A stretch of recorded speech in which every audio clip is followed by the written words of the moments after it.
Oh, hey, didn't see you there. I'm Hassan Piker, and this is Bro Tip. This week's Bro Tip is about bringing out the alpha male in you. A few things to consider when you're thinking about Lady Gaga as the top contender for Babe of the Week should be the fact that she might have a penis. The fact that Lady Gaga might have a small penis does absolutely terrify me. Come back again next week when we discuss the legendary question of all time: old enough to count, old enough to mount? Question mark.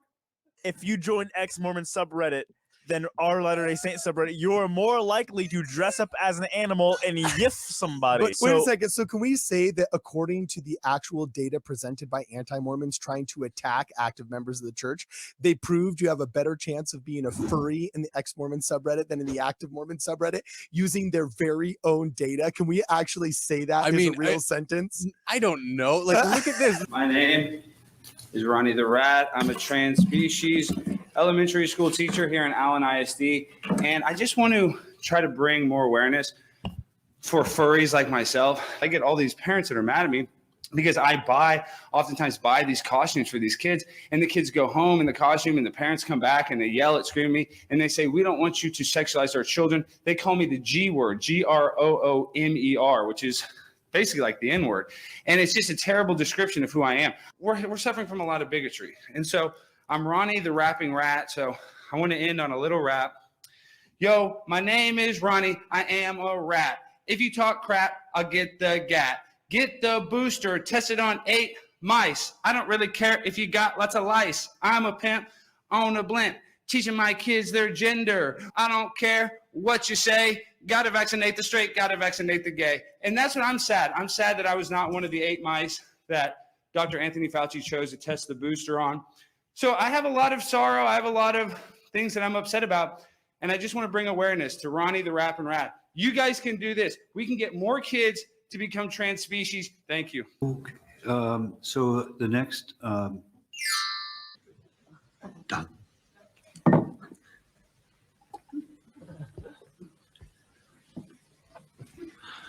I was terrified of him.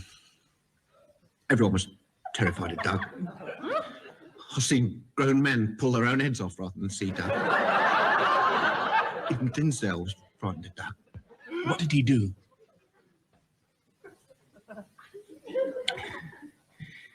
He used sarcasm. All your tricks, dramatic irony, metaphor, pathos, puns, parody, litotes, and satire. I just came from a one-on-one interview with Vice President Biden.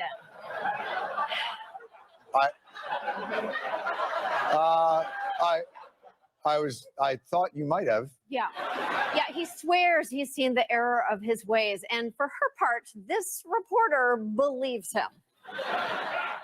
The thing that happened with Jon Stewart this week, did you see that whole thing? Did you watch the video that he had? I didn't actually watch it. Jon Stewart is so just He's condescending and angry through the whole entire thing. And you're like, that used to be like on the Daily Show. It used to be there'd be some sort of joke in there or something. And now he's just sitting there just raging at the person. And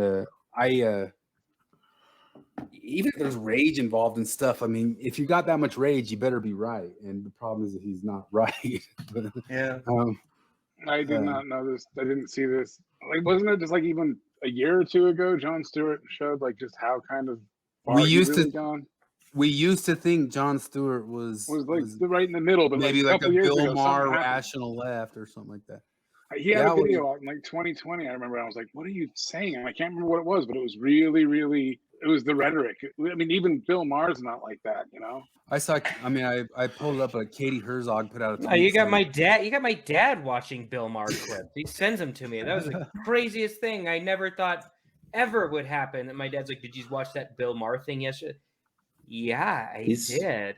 You got Bill Maher's like moving into the center now with the way things are going. He's not really moving. He's just everything is moving around him. Yeah, and that's the same thing. I have to say, to Bill Maher's credit, he has been pretty fucking consistent over 30 years. Yeah. Yeah, what's not consistent about Jon Stewart, and Jon Stewart's kind of one of the things that I said before that always kind of disheartens me. Like, you imagine, like, people say stuff like, "What if Martin Luther King were alive today?" or "What if Foucault were alive today?" Like, if Jon Stewart had died at the end of the Daily Show, we'd still be sitting here going, well, what if Jon Stewart were still alive today? And he wouldn't be going for any of this stuff. And here he Bill is. Maher, he did say, like, before Trump was out of office, didn't he say that he was for the economy crashing just to get him out of office, though? Like, so he did say he that. said stuff. He said he's a got bunch some of dumb He's always stuff. said stupid things. That's one thing I can say that he's consistent, because he's always like, this is what's funny is that Bill Maher has always been an anti-vaxxer. Yeah, for he's decades. always been a climate nut. Yeah, he's a major climate nut. Like, but it's just funny because, like, in the last couple of years, suddenly being an anti-vaxxer is something that only ignorant Republicans do because they watch Fox News. But Bill Maher, he's always been an anti-vaxxer. I had that direct argument with Larson forever ago, right on Facebook, saying, "Hey, a bunch of the left are anti-vaxxers," and you go around saying this stuff, and then he just goes, "Well, I don't think the percentages match up at all," or something like that. No, that the anti-vax. I mean, before the whole COVID thing, the anti-vax thing was something that was kind of interesting in that it was distributed pretty evenly across politics. Yeah, there's not a lot of there's a few Jenny things- McCarthy Oh, have yeah. not been down with the vaccine for a long time. But override parents, physicians, psychiatrists, endocrinologists who have developed guidelines. Why would you override those guidelines? That was, dude, condescending. Heather Haying posted a thing that I want, or she said a thing about this that I want, framed. I can't remember exactly how she worded it, but it was like we're not upholding science anymore. We're upholding authority. Jon Stewart compares a child declaring themselves trans to a child being diagnosed with cancer. And he says if the AMA, if the American Medical Association says, okay, with this type of cancer that your child has been diagnosed with, you really need chemotherapy, would you, as the Attorney General of the state of Arkansas, ever think to say, actually, we're not going to allow that until you're an adult? And the correct response there is, John, the belief of a child that they are not the sex that they were born to is not the same as a diagnosis of cancer. It's a fundamentally and totally different thing. In what way? In a lot of ways. One of them is that cancer is not a social construct. Okay? You are the sex that you were born. Very few people have a very unfortunate and deeply held and long held sense that they would be better off presenting to the world as the sex that they were not born. As adults, if they choose to transition to presenting to the world as the sex that they are not, they are free to do so. It is a social condition. That is not the same thing as cancer. Now, that doesn't even get into whether or not what the AMA or the American Academy of Pediatrics is currently recommending for particular childhood cancers is 100% obviously the right thing just because they're recommending it. They'll get things wrong. That's the nature of science. That's the nature of medicine. So, A, don't you dare compare a child declaring himself a girl or herself a boy to a diagnosis of cancer.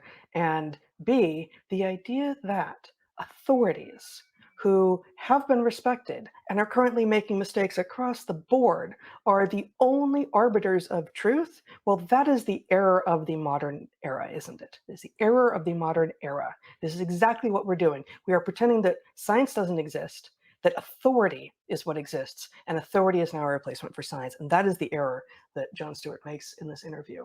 Yeah, it's the credentialism. Like, these guys have the right guidelines for something that's way understudied.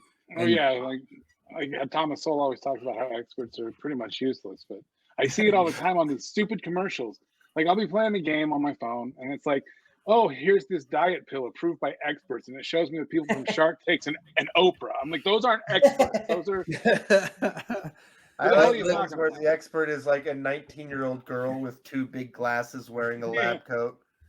Well, James Lindsay always points out to the thing too of that Ketanji Brown, when she was getting interviewed to go onto the Supreme Court, she said, I can't say what a woman is because I'm not an expert. And James Lindsay points to the thing, like, the point of that is to say that you're supposed to defer to experts now, not to use your own brain in anything. There's a book that was written in like 2002 about surviving a relationship with a narcissist, like an actual diagnosed narcissist. And it was don't believe your lying eyes. And that just feels like that's what most people are trying to tell me now. Like, people like Jon Stewart saying like, what do the experts say about cutting the tits off 14-year-olds? Like, I don't fucking care what the experts say about cutting the tits off of 14-year-olds.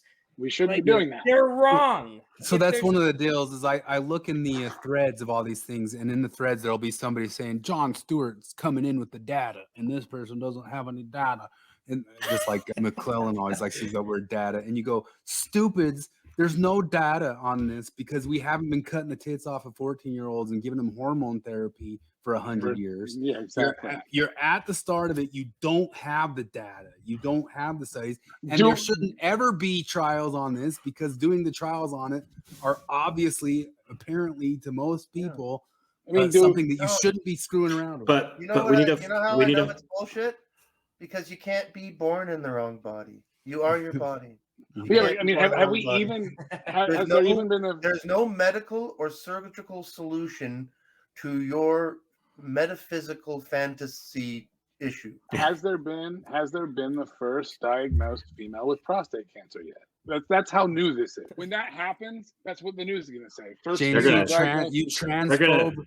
gonna witch hunt that, man. They're gonna. Didn't you know that some of those out. people with prostate cancer in the past were women, and you just didn't know that? Yeah, That what if Caitlyn Jenner gets prostate cancer? Say that, huh? She's the first woman. That's how they'll present it. First woman gets prostate cancer. Well, I think it's important that all of those physicians, all of those experts. This has been all over Twitter. Like Jon Stewart just owned this lady. Why is And I there an think- R next to her? Yeah. They're trying to. Is this She's politics? Republican. Oh, okay. Yeah. She's Republican governor.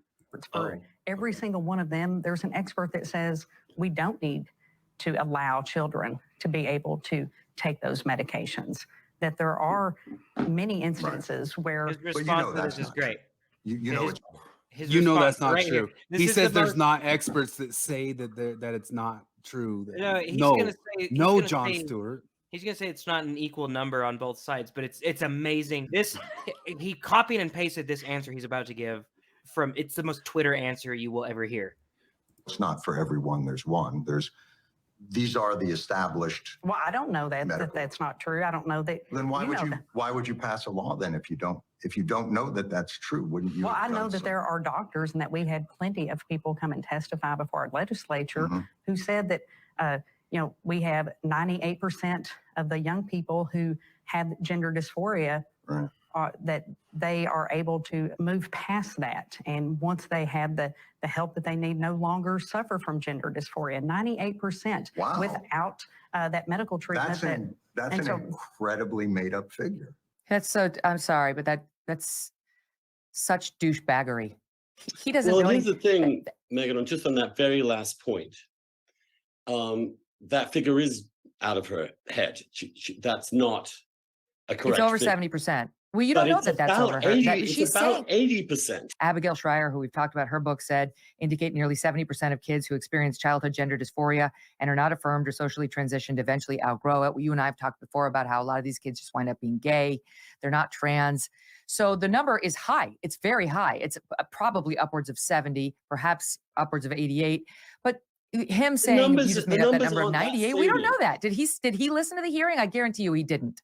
Well, there have been the trouble is the statistics on this are very hard to get, as you can imagine. It's very hard to find these kids early and have large studies which have any kind of blind controls on them. It's very difficult, but we do know this, that lots of kids have some sort of conflict with their sex. I mean, and mostly they're gay. Jon Stewart he's banned from Twitter right now, right? Because distributing misinformation about important medical, that's bannable. Well, offense. obviously He he just would lied. be because he lied. So It is true that it's not 98%. Kenneth Zucker found in his studies that it was somewhere around 80%. Although if you get like a trans activist, they'll scream and yell about that, even though Well, Kenneth Zucker, he got removed from his position in Canada for having that opinion. Well, I've Although often- he I've later won a lawsuit and got a bunch of money paid out for that, but his career got ended and over because anybody who presents any sort of argument to the other side of this stuff gets careers ended because it's Well, that's the considered harmful 98%. information. Sorry, It's- is that how- But it's only 98%, like it's 80% like so far. And But what situations if he lowered the number to 80% because he did find it to be higher and he made it lower, hoping that nothing would happen, and still that got him in trouble. his were just like reporting off the numbers. And the thing is with him, Kenneth Zucker is the only person who has data on this going back 30, 40 years. The only person. Nobody else was doing it 30, 40 years ago. Everybody else is going off the last 4 years or 5 years. Well, even Camille Paglia, didn't she say that she always felt transgender, but then after some time realized she was just a lesbian? That's what Heather Hang says, and Heather Hang says that she's not even a lesbian. Heather Hang says if when she was a young girl, there'd be people giving her hormones right now because she was a total tomboy. Oh yeah, no, that's my wife. We've had this discussion before. She's like, I'm so glad I grew up when I did, and my mom was Mormon instead of lefty, because like my wife, she says she remembers wishing she were a boy because there was like a boys only club that her brother made or whatever, and she always wanted to be the boy when they would pretend because she wanted to be the hero or whatever. And now she's like pretty feminine, you know. She's still somewhat of a tomboy, but like it's kind of scary to think of what would have happened in another world. Yeah. And so anybody who was in this for 30 or 40 years by these wackadoo activists, they've been canceled in one way or another. But Benjamin Boyd's interviewed on other channels. I can't remember every single one of their names, but they were guys who came up. They really caringly cared about those kids. They, as Bret and Heather will say, they didn't act like it didn't exist and didn't happen. But when they reviewed it and saw the stuff over time, back in a time frame where you had to sit with it and think about it and go through talk therapy through time, it reversed in most of the cases. And those cases were way more rare at that time. Way more rare. And so now, so that number's going to go up because it's way more of a social contagion. Because I haven't been following Jon Stewart. Now I realize. So he's pretty much advocating for hormone therapy at this point. Oh, completely on that video, yeah. Yeah, he's gone all the way down the critical race theory route. He's gone just full. Somebody, but you need to watch this thing on race. That one was bad. Yeah. Katie Herzog on here said that Jon Stewart, I guess he left his show and went and worked on a farm for 10 years and then came back as HR for Starbucks. Was Jon Stewart really kicked off Twitter? No. Oh no, he was making the joke about. Okay, I was like, wait, I don't think he ever spreading misinformation, but it's the type of misinformation that they like. So supposedly you're not supposed to lie about medical data on Twitter, but he's cheating. He's regurgitating the credential approved ideas, not actual. It's the science team, yeah. It's the stuff it's that scientism planet that he's joined right up into it. And Heather Hang. I guess I'll post a little clip of it here because I don't have it broken down because it's their whole hour, but they did like their whole hour on this yesterday and just shredded it up. This is exactly what we're doing. We are pretending that science doesn't exist, that authority is what exists, and authority is now a replacement for science. And that is the error that Jon Stewart makes in this interview. And I have a few more things to say, but I'm sure you want to jump in here. Yeah, well, I wanted to just point out that there are genuinely difficult questions in this neighborhood. This isn't one, right? What you do when a parent does not believe in so-called Western medicine or is religiously prohibited from employing it and they have a child sick with a curable disease, right? That's a genuinely difficult question because really, you know, children are children for a reason and their parents are supposed to look out for their interests. And to the extent that a parent has a belief system that prevents the treatment of a disease that is survivable because of a relationship with a spirit world that we cannot test or verify or any of those things, you know, that's difficult. In the case where, we just know too much about this, right? We know that lots of people have a period of gender dysphoria that just simply clears up with time. And even to the extent that there is a real argument, if you're one of the tiny number of people who are actually trans, that actually transitioning early is a good thing to do. The problem is we don't know who is really truly trans and who is suffering from a temporary sense of dysphoria. And therefore, the idea that if you're just very compelled that this is where you are, that you can transition with the help of modern medicine, that is an abuse of the doctor-patient relationship. And as you allude to, at this moment, we can see that medicine is not serving us well. It is not giving us advice that is good about what we should and shouldn't do. And in fact, it has been drafted into a political campaign to portray certain treatments as good, even as the evidence mounts that they are in fact net negative. Yes. But just what is the reasonable thing to do in a world where trans exists? Yes, trans people often have a strong indication of this early in life, but many of the people who think they have a strong indication, in fact, turn out not to be permanently in this state. What is the correct thing to do? The correct thing to do is to act with caution. What does caution look like? It looks like not making permanent changes. Yes. Those changes include, as we've discussed frequently, hormonal changes, surgical changes. These are things that shouldn't be done because reversing them is not possible. Yep. Or not fully possible. And despite what some medical organizations still contend, you can't just halt puberty and then restart it without any effects. That's simply not true. And anyone who gave any thought to what the human organism is would have understood that from the beginning. So here's a quote from Stewart in this interview with Rutledge, the Attorney General from Arkansas. Quote, "You're suggesting that protecting children means overriding the recommendations of the American Medical Association, the American Academy of Pediatrics, and the Endocrine Society." So I would counter Jon Stewart with this. On what basis are those three organizations overriding hundreds of millions of years of evolution? Where did they get their authority? Authority is not the basis on which science works, but at the very least, organizations that are pretending to be medical and therefore ought to be scientific in nature need to be considering what it is that we are. We are organisms that have been evolving on this planet for billions of years. We have been mammals for over 100 million-ish, something like that. And our hormonal systems are that ancient. They're in fact older, but at the vertebrate hormonal systems are older than that. And the idea that people can come in and say, it's fashionable now to believe children when they say they're a boy, a girl who says they're a boy, but not a girl who says she's a turtle.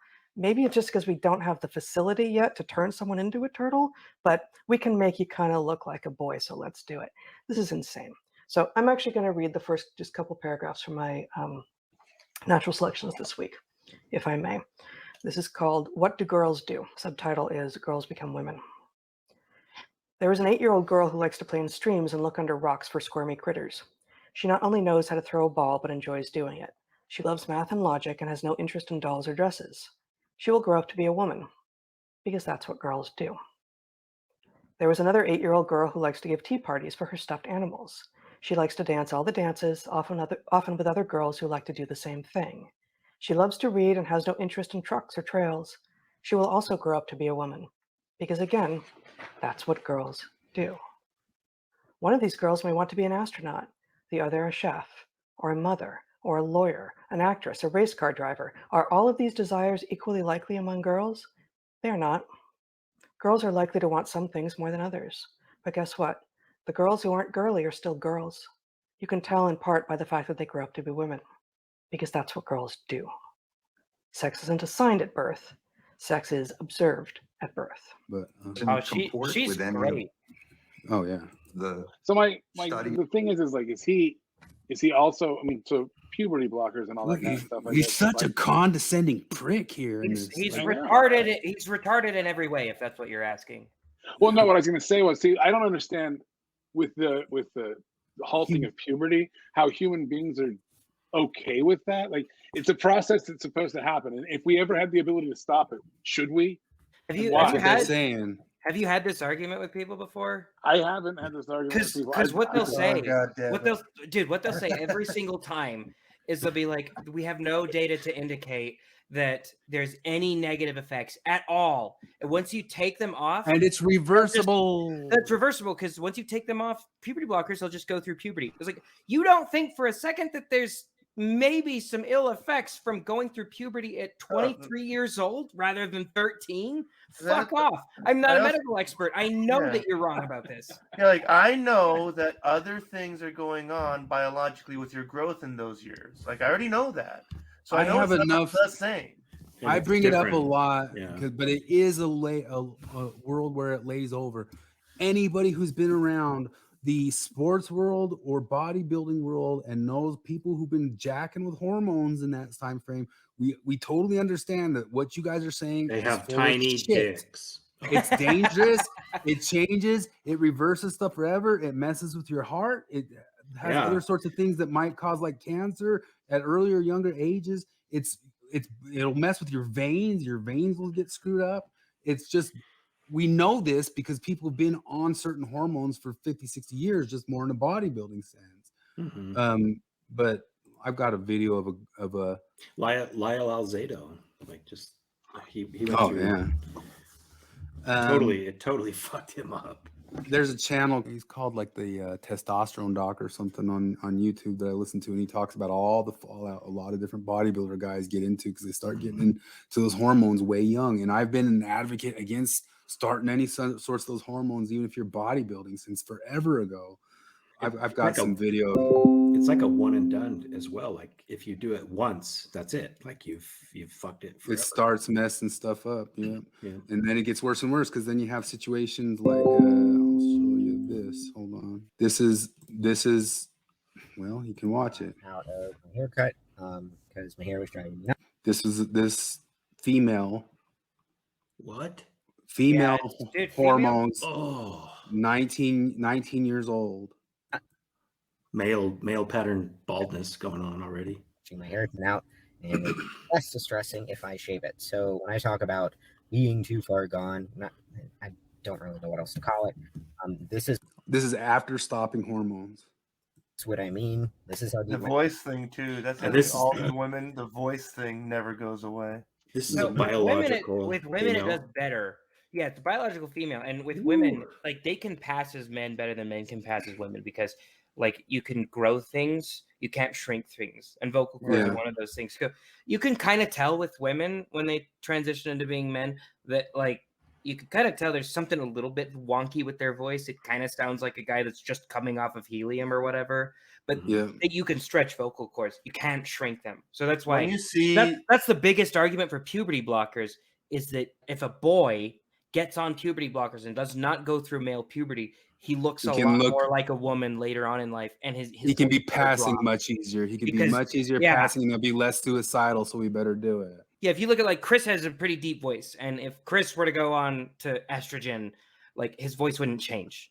There's like Yeah. complete you have to be coached on how to make your voice sound feminine. You just can't do it. But the female to male, it's kind of freaky because they pass a lot better. It starts going down, but then it has that helium sound to it for a while. and- I've known a couple of transgender people who've transitioned from female to male, one of which I worked at a long time ago. And I used to remember we call him a he, but when he first started, he looked like a 25-year-old teenage boy. And then over the course of 2 years, he had like a beard, and somehow his jawline even got more pronounced, and he looked Yeah, like but a that's dude. what happens. So I've been in the bodybuilding, like I've- people have asked me because people come to me. I've been in the bodybuilding game like long enough. I can start spotting who's been taking testosterone in the bodybuilding world, and the same sorts of stuff happens. Like they give off these little tells, like their jaw starts growing, and there's always like this time frame, like in the They first start year. growing beard and stuff. Yeah, or even the men, their jaws start getting more and more pronounced, and they kind of start getting this. It's called palumboism, where they get the polluting belly. They get this even bigger kind of a. You can see it on Arnold and Sylvester Stallone a little bit, but they get this jaw that's just kind of doesn't make sense, and then they have these androgen receptors in the delts, and their delts start getting out of control, big, and then So but then that's their like- arms actually start shrinking up, and they can get away with it for a year or two and it just can look good and look, you can look like Thor and all that stuff. But if you stay on the stuff over time, you start shrinking into this gorilla. There's no other way around it. You start becoming this gorilla, and you can start seeing the early processes of becoming the gorilla. So with the You know? testosterone, what you're saying, like, so that's why females transition to men. Like you said, Jared, growing is easier, shrinking is harder. How do you? I mean, have you ever looked at pictures of Blair White before she transitioned and she was just a gay dude? So No, I haven't. he was just a very super pictures. He was a super effeminate gay guy. Like, so she actually talked on her channel once about how she gets a lot of hate because she looks so good. Well, there is that. There's passing. What was it from Vox? Passing 90 privilege. That was from 90 NPR, wasn't it? NPR talking about passing. Passing privilege. privilege, yeah. No, so Blair White's it's kind of just one of the lucky ones because if I remember right, she was never on puberty blockers or anything like that. I don't know. No, she transitioned after she grew up. She's a complete advocate for none of that. She hates all of So it. if you listen to Blair White, like her voice, she sounds like a guy kind of trying to there. Yeah. So you can tell, but if you look at like Jazz Jennings is one of the most prominent figures in this, like that show I Am Jazz. Have you ever seen any of that? No. I haven't watched any. So of it, it's a TLC show. There's a lot. Jazz started this transition. He's a boy that the mom claims when he was 2 years old, he came to her and said, "When is the magic fairy gonna come and change my penis into a vagina?" Which is obvious bullshit. But Jazz Jennings was on puberty blockers, so has never went through male puberty, and so has like a high, very more girly sounding voice. And it's one of the negative He's effects. like a strato. One of the negative effects of puberty blockers is that it will actually make it like you don't go through puberty, so this is gonna sound crude, but your dick stays tiny, and that was something that Jazz Jennings went through at a very public platform. Is she wanted to get the genital reconstruction surgery, but like her penis was too tiny. Yeah, it backfires for their other desires. It backfires for their desires. So what the doctor suggested they do is seriously put a saline sac in Jazz's scrotum and every day injected just a little bit more saline into it until it's like the size of a cantaloupe, and then they have more tissue to work with from inflating this young kid's scrotum. Have you guys seen pictures of the arm? He's going to throw up now. When they have to when they have to use the arms. Dude, the arm is sad because that has some long-term effects. I watched this one woman talk about, I don't know what to do. Please don't laugh at me. And she's showing a picture of her arm and she's like, I type for my job. I do a lot of typing and I'm already getting carpal tunnel and I don't know what to do. They said it would only be this way for like 8 months or something, but I'm getting carpal tunnel and I can't do my job anymore. And I listened to they act like there is no negative effects to this. And Jon Stewart, it's like Heather Hanging is great because she gets really emotional on this. And he might hear Heather Hanging. He might. But even there's a chance he could hear it. Maybe nobody does. Heather Hanging got shut down for saying that women are generally shorter than men. She was shrieked at for that, and that is the exact crowd that Jon Stewart is right now trying to appeal to. So I think he would hear her. Plus, she's in the crowd of vaccine skeptics, and so all you have to do is say to somebody like a Jon Stewart or a John Larson in the world, "These guys are vaccine skeptics," and it will just be immediate brain shutdown. Like, oh, you want your grandma? They like Trump. I'll try it. It's still interesting because you said, "Have I ever debated anybody about this?" And I said no, and then you said they would just say, like, well, we don't have data supporting it. Isn't that to me? That's like, yeah. That's worse. Like I know. Yeah. No, but they take the fact that we don't have data supporting it to mean that means there's nothing wrong with putting a kid on puberty blockers, and that means that taking a kid off puberty blockers would have no ill effect, and they just go through puberty at like 23 or whatever. Shouldn't we experiment on the animals? I randomly listened to. I listened randomly to one of the Benjamin voices, because he's getting quite a catalog of trans stories.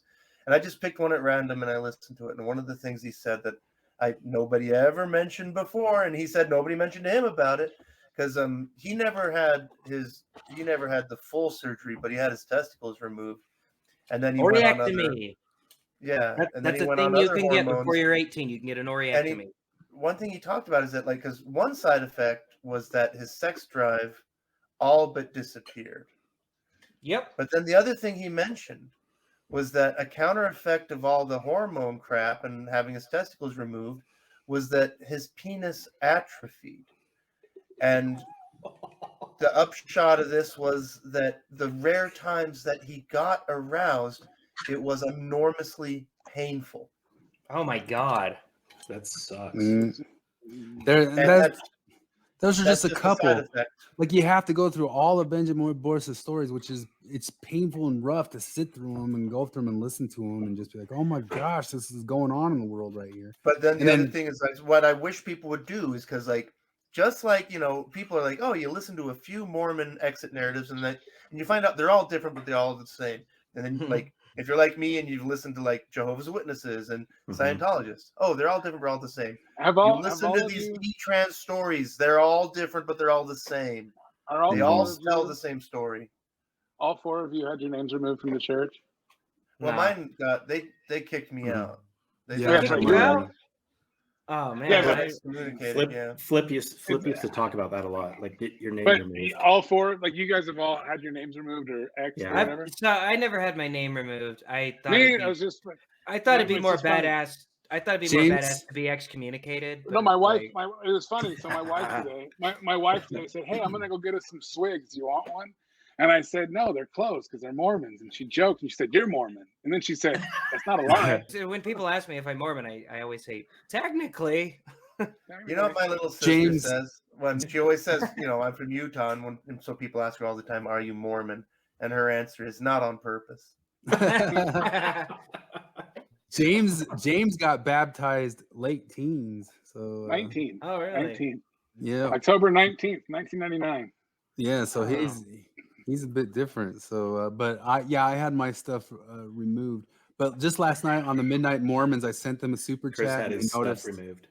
They noticed it was a Pomo Porchtime. They knew it was me, and they're like, "Come on, Chris, you got to change it to Promo Porchtime." So I said, "All right." And if you look at it now, it says Pro Mormon Porchtime. Does it?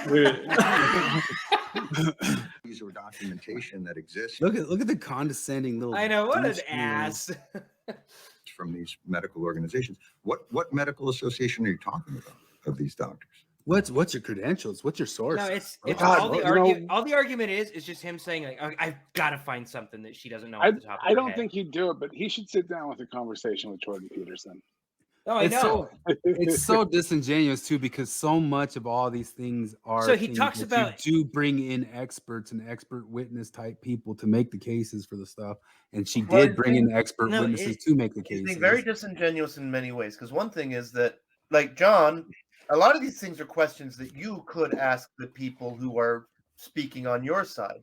That all of the credentialed experts that you're citing, why don't you ask them what's their evidence?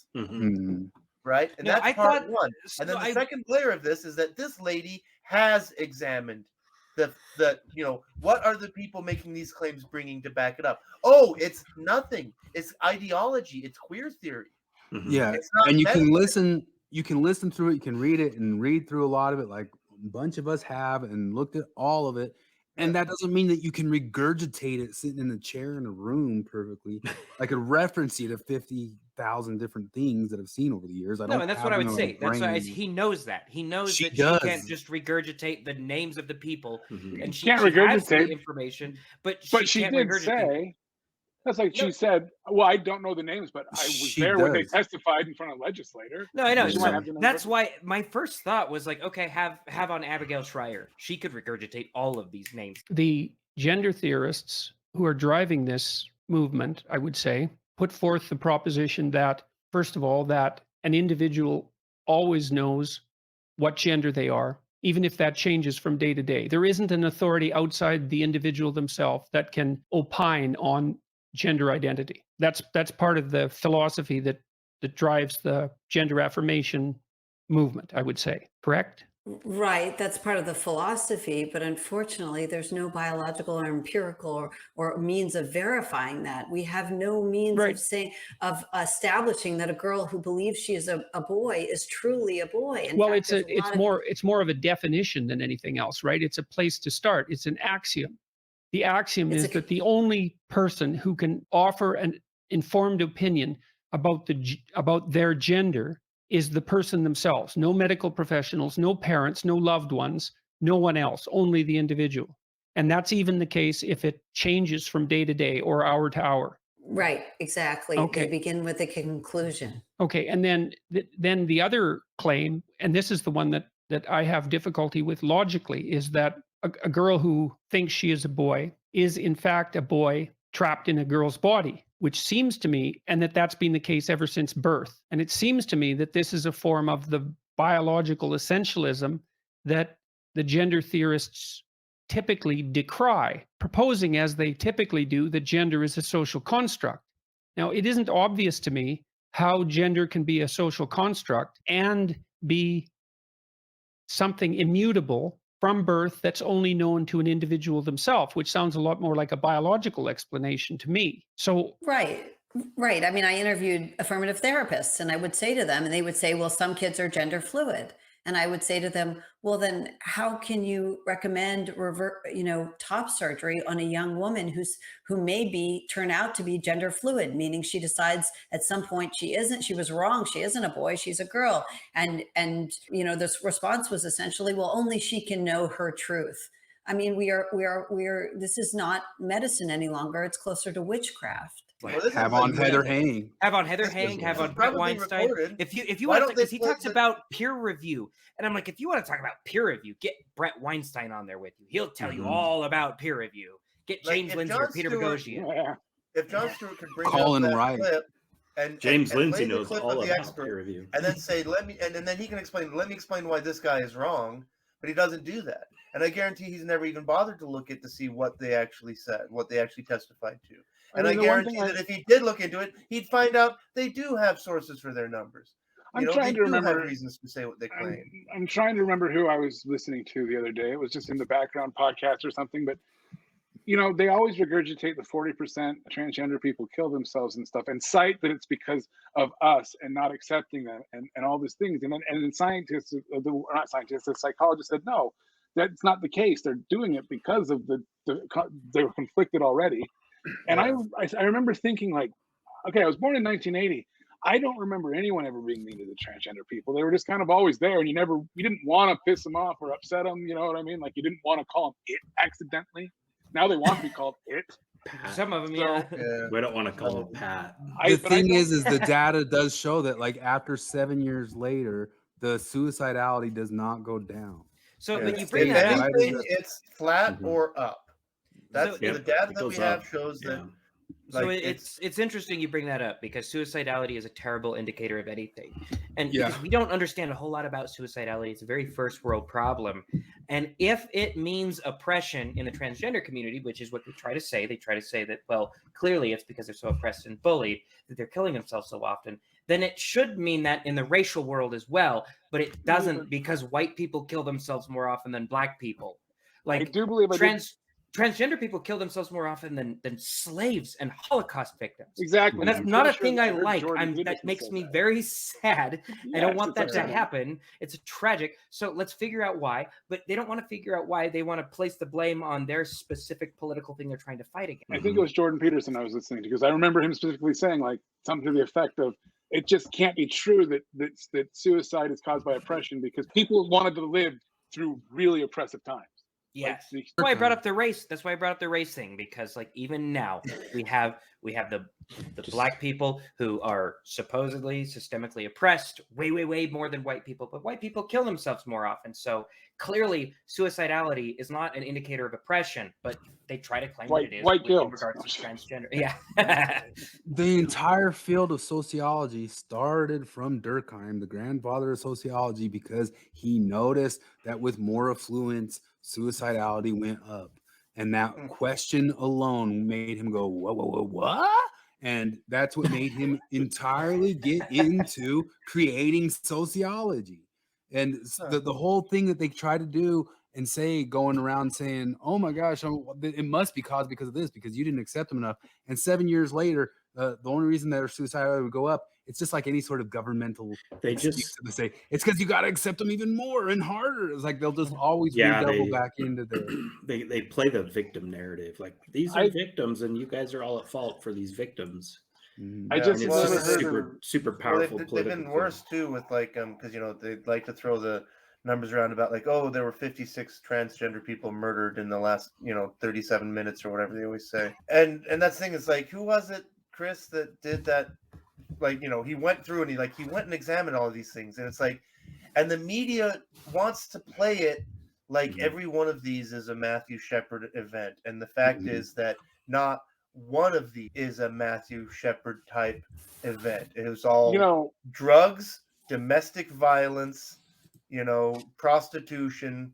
It was all high risk lifestyle behavior. Have you guys ever heard of the TV show Disappeared? No. It's a show that deals with adults disappearing. This newest season has been focusing on indigenous people more and like transgender people. And the one transgender person that went missing on this newest season, they suspect it got disappeared by this guy who was in a gang, but he liked girls with penises.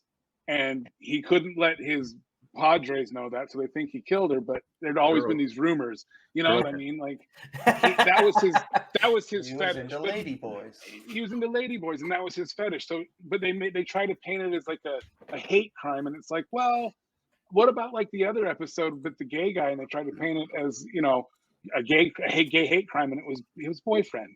It was his boyfriend who murdered him. And how many situations are there where transgender people and gay people are in the news for being abused for hate crimes, and it's usually like their friends or family or spouses or boyfriends. Well, I just started the Jeffrey Dahmer Netflix thing last night. Oh man!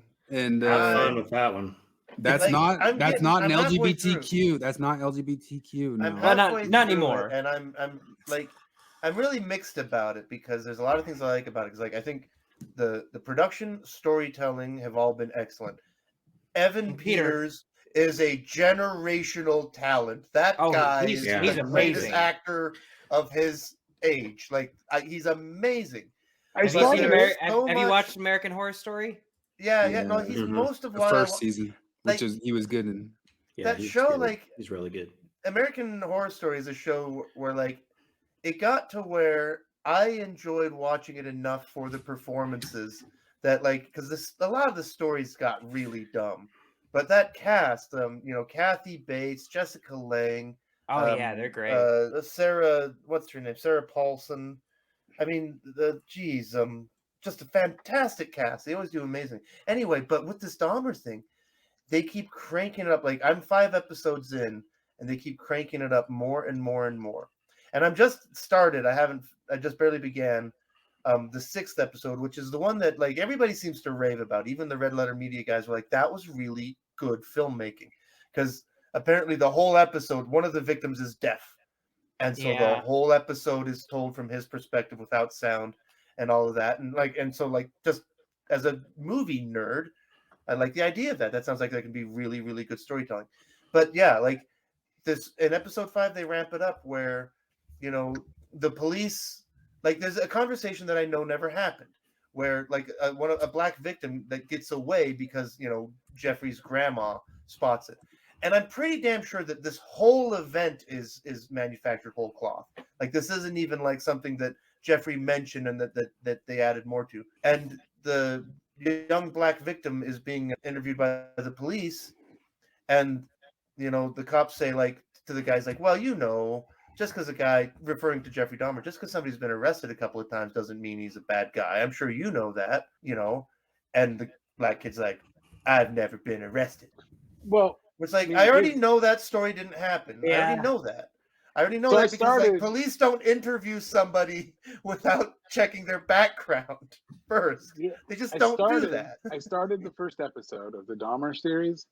And then, so do you remember in like 2000, 2001 when those movies came out? Bundy, Dahmer, Gacy, and Gee. Oh yeah, the Jeremy Renner. I watched the Jeremy Renner one with you in your house. In your basement. We watched that. So I'm starting the Dahmer thing, and it starts off with the neighbor complaining about the smell, and then him going into the bar with the red light. And I was like, I saw this in 20 years ago. So I haven't finished it because it's like I did this. I watched those movies. Yeah, it does feel somewhat similar, but they try to give it that new angle of like a social justice angle. Let's hear Jon Stewart condescend a bit more. I do. I want to hear more. I'm going to watch this later too. I didn't. Legislative history, and we'll be glad to provide that to you. I don't have the name of that off the top of my head. I know it's something that you don't have the name of the organization. Off the top of my head. Oh, okay. But yes, we have all of that cited and all. Take your hand off your cheeky douche. Oh no, he put his hand back on his cheek. Oh yeah, that was a slam dunk. Yeah, like that thing is like, I want this governor. Can she publish a thing where she does a follow up where like she sends all of the data and the links to Jon Stewart and the producers of the show, and she follows them like, hey, did you guys have a chance to look at that? You want to? Suggesting that protecting children means overriding the recommendations of the American Medical Association. Yes. The American Association of Pediatrics. Yes. Oh God, yes. Are the you kidding Endocrine me? Society. We don't have Yes. enough data. We don't have enough to show that these drugs are effective and that these children are. They are used off label. They are used off label. They know that they are using them off label. That's the only She thing I is wish. correct there. That's the only thing I really wish you would have done differently is be like, absolutely, I don't trust the experts. Are you kidding me? Like the experts that you're talking about, like I don't have to. I'm gonna trust my lying eyes over you. Are you fucking serious? Then he brings up the dunk. He goes, but you use those experts everywhere else. It's a good point, John. We should reevaluate all of that. Yeah. Are better off, and that we You should don't have encourage enough, these. or it's not enough for you. Let me try and flip it a different way and see if maybe. No, it's not enough. It's Let not me enough, frame, John. framing. We need to frame. We need to reframe. Framing it different. This can help. In Arkansas, if you have pediatric cancer. Oh, it's a cancer. And obviously we all want to protect children. I think we established that earlier. Whose guidelines do you follow for pediatric cancer? Well, I think if my child, who is 4, if I was faced with that terrible decision, then I would be speaking to my doctor. And if my doctor recommended something that I disagreed with, then I would get a second opinion. And that's what I believe that these parents need to Jon make sure Stewart, that they're encouraged to get. What happens if my kid identifies as having cancer? Should I put him on chemotherapy, Jon Stewart? Is that what I should do? Exactly. What's What the if he matter? what if What's he the doesn't- matter, Timmy? Do you need to go Do you potty? not- No. do you not need understand- some water? No. You hungry? No. Do you have Radiation. cancer? Yeah. But it's important. Cancer. Give me that understand chemo. this is- Give me that chemo or I kill myself. Okay. You understand that chemotherapy in any other situation than actual cancer is terrible. Like if I would have Exactly. put my kid on chemotherapy because they said, well, I think maybe I have cancer. Well, I'll be like, well, you're 6, so obviously you'd fucking know. Like, So I guess I'm just, chemotherapy is about trade-offs. It's that whole Thomas Sowell thing we always talk about, how there are no solutions, there are only trade-offs.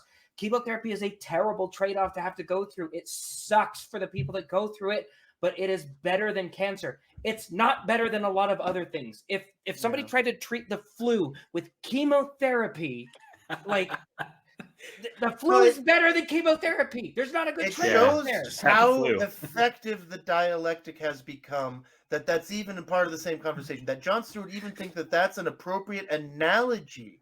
well, that's what I'm saying. So the Cancer analogy, so versus. he's saying, He reframed it. but Oh. they're really talking about here. So let's say I have a child, and I take my child to the doctor who thinks is confused, thinks that she's a he, and I say to that doctor, and that doctor's like, they need to transition. Jon Stewart saying no, I need a second opinion is You gotta- me being a bigot, right? You got to defer to the expert. Yeah. And the expert is right now, it is 100% fact that in his Which in mind, certain blue states that comes down to expert- legalities, especially inside of divorces, it's come down to legalities. that you The gotta defer to expert those- that 10 makes out of them 10 the expert. experts. 10 out of 10 experts John- say that you should put your kid on puberty blockers. I don't. and Okay, yeah, fuck you- off. John- I'm not an expert anymore. 9 out of 9 experts say that you should get your Yeah. kid on puberty blockers. I don't. Oh, you're no longer an expert. Yep. Exactly. This You get is the chased thing, out. like- You get chased out and get called somebody who has dangerous ideas that could harm. Yeah, You're and like, harm. right. because You're alt-right. They're playing a sneaky anti-democracy. game. It's really creepy because, like, it's like, and bothers me because, like, queer theory is a religion, and God, yeah. so it's like saying, like, if 10 out of 10 doctors think that we should circumcise all boys, oh, by the way, they're all Orthodox Jews. Stay Mormon. Like, well, okay. If queer theory is a religion, stay Mormon. Oh, well, Oh, it's absolutely, like- stay Mormon. It's always been crazy. All of this queer theory, gender studies, all of these things I've thought is worse than BYU having a history department for the Mormon Church. Like that's more true than what you teach these kids. I I honestly think bel- the name of the show seems like it's like dunking on itself. Like this is the problem with Jon Stewart. He's showing the problem. Yeah. Oh my God, that's a good Norm Macdonald bit. You're the one It's where like he's the in thing the. on the T-shirt of Hillary No, Clinton or something. No, yeah, he says he's walking in the. He's like, it's after the election of 2016. He's walking in the airport and he sees the bookstore and there's a bunch of big books with a picture of Hillary Clinton and it says Hillary Clinton, what went wrong? And Norm's like, I've never had a book explain everything on the cover like that before. Worse opinions when they're talking about an irreversible Yeah, this is good advertising. It's going to show us the problem with Jon Stewart. Irreversible step. You're of not their letting child's them. The state's not saying get another opinion. What they're saying is you can't. What you're actually saying No, is that's the opposite. actually not at all. You can't. Okay, but like if the state, like if the opinion were to chop your arm off, like do you maybe like I'm not for state intervention in most cases, but like maybe that's where the state belongs, is saying no, you can't chop your kid's arm off even if he thinks he's an amputee. It was somewhere in Europe or something like that. Like a 19-year-old girl got euthanized for depression. Oh my God! And- Yeah, that was. I think that was in Switzerland. I can't Switzerland remember or where it something like was. that. It was, And the world's going to weird places with what people are allowed to do with their consent. yeah, well, they changed the law. I remember because they changed the law to say that it wasn't only for terminal illnesses that you could do state-assisted suicide. It was mental illnesses as well. Yeah, so where does this all end? Does it get to a point where we need to euthanize these kids who say that they feel like they do, that would ends be at the end in- of the same logic thing. If those Well, I kids mean, say, "Hey, Ben's I in think handy- suicide's the best thing for me," do we need to, as their doctors and caretakers, allow them to? It does frustrate me a little because growing up, they talk all the time about how your brain doesn't develop fully till you're 25, and then I kind of remember something happening around that age where I'm like, oh man, something's feeling more. It's like feels more normal now. Something's not as wrong. Yeah. You sobered up. You sobered up, James. Your teenager, your 13-year-old comes to you and saying, I wish I'd never been born. Well, all right, let me make an I guess appointment. you at should the doctor. die. We'll get Oh, that yeah, taken care of. And so it's frustrating though, because like, okay, so we say once you're 18, you can do whatever you want, but between 18 and 25, you still got this growth to do. And it's between those ages where a lot of youth do some really, really dumb, bad things. And if a 19-year-old's telling you they want to die, it's like, I still want to look at them like, I know you're an adult, but you don't know what the fuck you're talking about. Like, My daughter pretty regularly tells me she wants me to die. She's like, I really just hope you die, Dad. I'm like, well, I guess I need to believe what you say, and I'll have to make that happen. You need to be have them- euthanized for the youth. Have them come talk to my daughters who lost their dad last year. I'm sure that they'll snap them out of it. I was nicer to my kids, and I never forced them into existence. Okay. Yeah. State simply said that you cannot perform these procedures, and so parents should get another opinion and children should want to have another But opinion. that's not- because again, these are 9, 10, 11, So if your 12-year-olds. child is suffering from pediatric cancer Oh, fuck off. and the state comes in and says to you, they recommend chemotherapy, but we're not going to let you do that. You can't. We think you should get a different opinion. And here's the organization we think you should get the opinion from. They're not the mainstream. I can't even believe that he thinks that's an argument. What is he talking about? He's comparing cancer to transgenders. Yeah. So dumb. He's talking like a greenie missionary, like a convert greenie missionary. Like he believes the cell, but he doesn't know anything yet. Mm-hmm. It's the book of queer theory. Does that sound like something you would Well, accept? I think that's a very extreme example. That's not at all in line with what we're talking about. We're not saying that at some Good point. call, because lady. when you have Yeah, she answers the stuff pretty well, even though still with all these things, you kind of wish this is what half of what people don't understand, what people started to like about Trump and DeSantis is for years they watched people just kind of sit there and take it at these condescending douchebags, talk to them like that, and just sit there and like, yeah. And then finally you have somebody like that who sits there and just says to them right back to their face, no, stupid. And You are fake news. Yeah. A part of this also is when they put the R next to her name. It's a form of trying to discredit. Yeah. Oh, yeah. They do that stuff. It's just annoying. I see it all the time. If you read in the comment sections of all the Twitter, because this is getting boosted on Twitter unnaturally. I have seen Oh, yeah. 600 check marks put this clip up as if it were something that I don't see clips from those check marks. Those check marks, those guys post daily, I'm sure. I don't see those guys' posts out of nowhere, these random check marks that I don't know. And now all of a sudden 600 different check marks, or I have to see that on my Twitter feed. Like, why do they think this is some sort of dunk and why it's getting artificially boosted? What was that? What was that NPR article you shared, Flip? What? What was the NPR article you shared? Like, how it was like just today or yesterday talking about. Yeah, it was talking about. It's talking about Twitter and how like when Elon Musk takes over, he wants to like just. He wants to allow bad. Speech.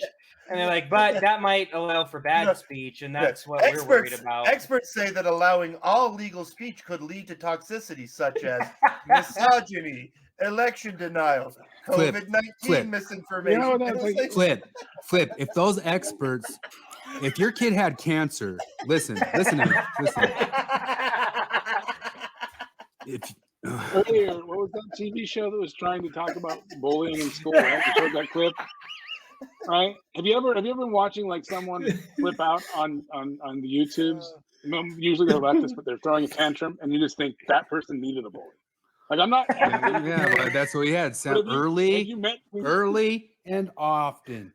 Early and often. No, that's the world is overtaken. So America has been overtaken by the devouring mother because the devouring mother tries to protect you from everything, even things that you need to learn to protect yourself from. And that's bullying. Bullying sucks. And sometimes it goes overboard. But we had to learn how to deal with our bullies. And that was a life skill that we had to develop. But now we're not supposed to. They erase every avenue for young men to become noble because they think, well, they won't become noble. They'll just be bullied and they'll kill themselves and I'm all for the idea of teaching your kids not to bully. But then I also know they go to school, and if they're dicks, they're going to do it. So it doesn't matter. I mean, yes, in general, people who have bad, like fathers who beat them, a lot of people who were bullies were getting beat at home. But there was also just kids that just like to pick on the weaker. It's like natural. It's natural. It's always the short kid. The short kid's always the bully. Yeah, I mean, true. But it's like it's just. I can tell you, my whole life is because I'm 6'3", I'm built like a linebacker, not fit, just have the body of a linebacker, and like even into my adulthood, it's a thing I've noticed that like little guys that want to pick a fight, they will want to just pick a fight with me, and I've just never been a fighter. But that's absolutely a thing where like I've been like singled out just because like I'm big, but I'm taken down.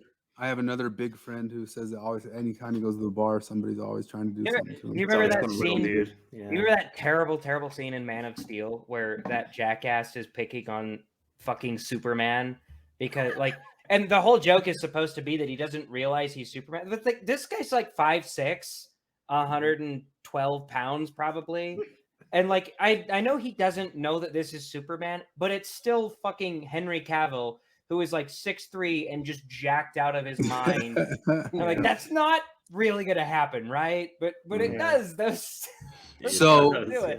In junior high, one of my best friends, and it was also one of my first, you could say, interracial friends. I grew up in Utah. You know, he started out as a bully to me, and we became best of buddies. And I don't even know when that moment happened. You know, and we became best of buddies and hung out with each other all the time. And somewhere in there, like I learned some sort of life lesson that I'm sure I take with me everywhere. It's just kind of like learning how to play well with other kids and that sort of thing.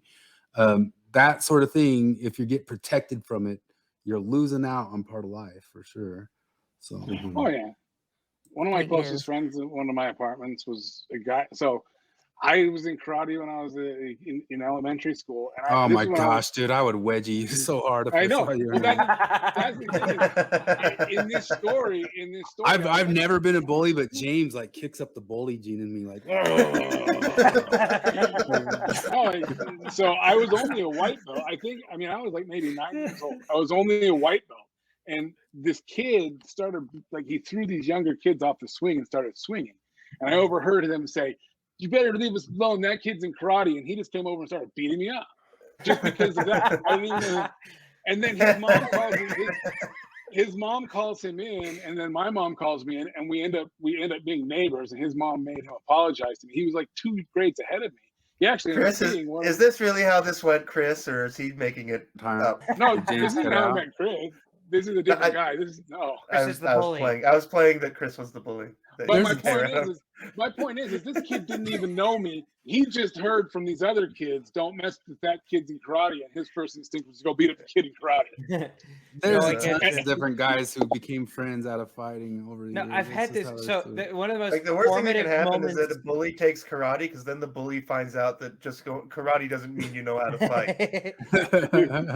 No, I had this. It was like one of the most formative moments of my life when I was in like second grade. I was in Rexburg, Idaho, 98% Mormon, and it was kindergarten through fourth grade was the elementary school, so the fourth graders were the top dogs. I'm in second grade, and I go out. I'm hanging out with my friend Josh, and recess, and we all recess at the same time. And there's this fourth grader who's just a dick. He's the top dog at the school. He's just like bullying everybody. And my friend, like, he grabs my friend Josh. I didn't know him very well, but he grabs him by this, like, it looks like a fucking movie where he grabs him by the scruff and he's just like shitting on him. And I'm trying to pull him off, and everybody's pushing me away. And it was insane because everybody's looking at me like I'm the idiot. Like, no, man, just let it happen. Even my friend was like, dude, just let it happen.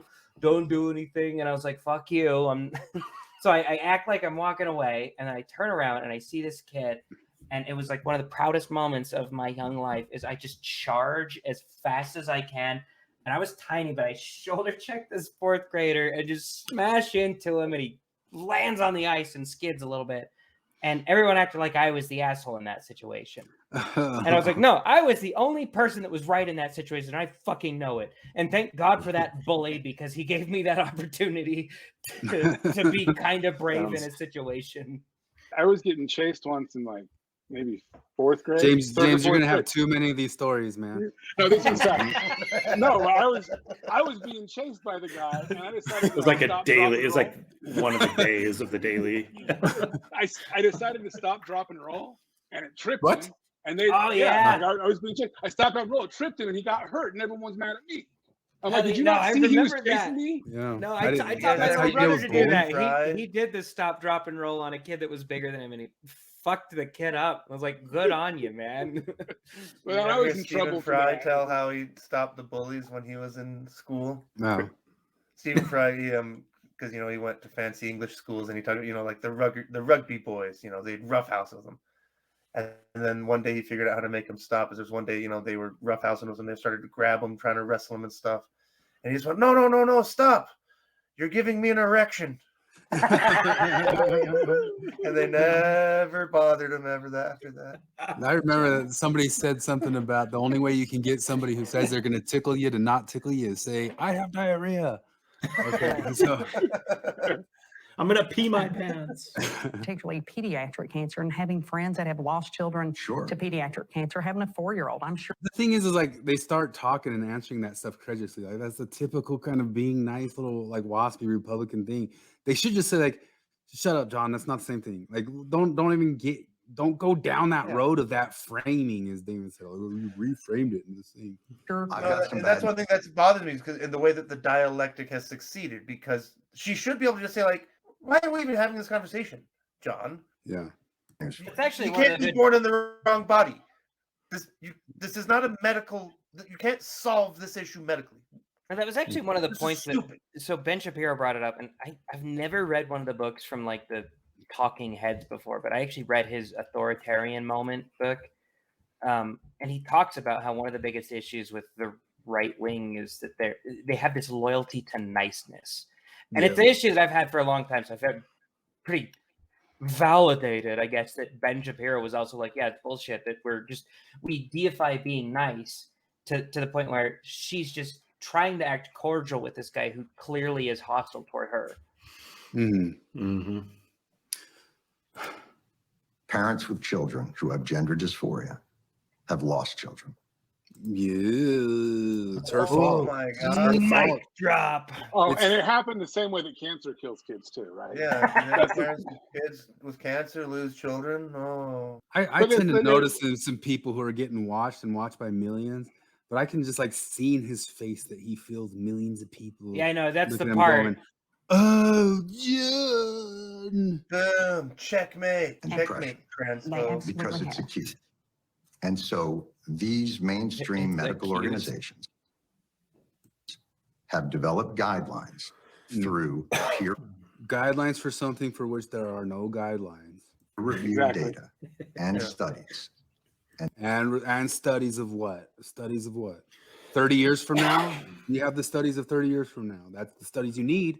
If nobody has those studies right in front of them of what happened 30 years from now, you don't have the right studies. I have to wonder if is there an element?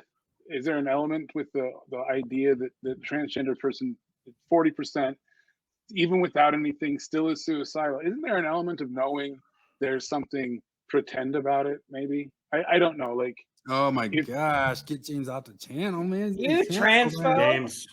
James, you must have been there on January 6th. Did I ask the wrong question? No, because what I mean. You're is you're not allowed to say that there's, you're not allowed to invalidate their. If you listen to enough, Are you of those Benjamin inferring? Boys D-Trans, some of them talk about that where they start to struggle with feeling like a fraud. You can't. You can't. Like when I.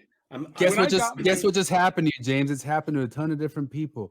You grew up as somebody who got wedgies by big bully guys. I'm worried about and your now framing, all James. these little wieners on the internet want to give you the same wedgie and cancel you and destroy you today. There was like some meme about that, like guys who grew up like being nerds in the comic world and they got bullied their whole lives by big jocks, and now it's come full circle and now they're getting bullied to death by all these like, I don't know, gatekeeping women who write for stuff and decided they own the comic strips. I just rewatched that Pussies episode with the Michael and Kurt Metzger's Michael. Comes up with some consequences. These are consequences. Well, the question is, though, well, James did get bullied a lot. James got bullied a lot when he was a kid. James got bullied a ton.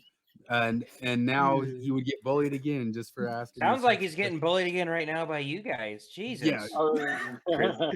He brings out that bully element. Well, so, Chris. is there an element to it like this, though? Because this is a genuine question. When I first got my eye prosthetic, the guy who made my prosthetic said, "You're going to just get your confidence back." And I thought, I still didn't know it's not a real eye, right? But no one can tell that the left eye here is a prosthetic. And it has helped me in a lot of ways. But I don't say, but it's a real functioning eye and can see, because it's not.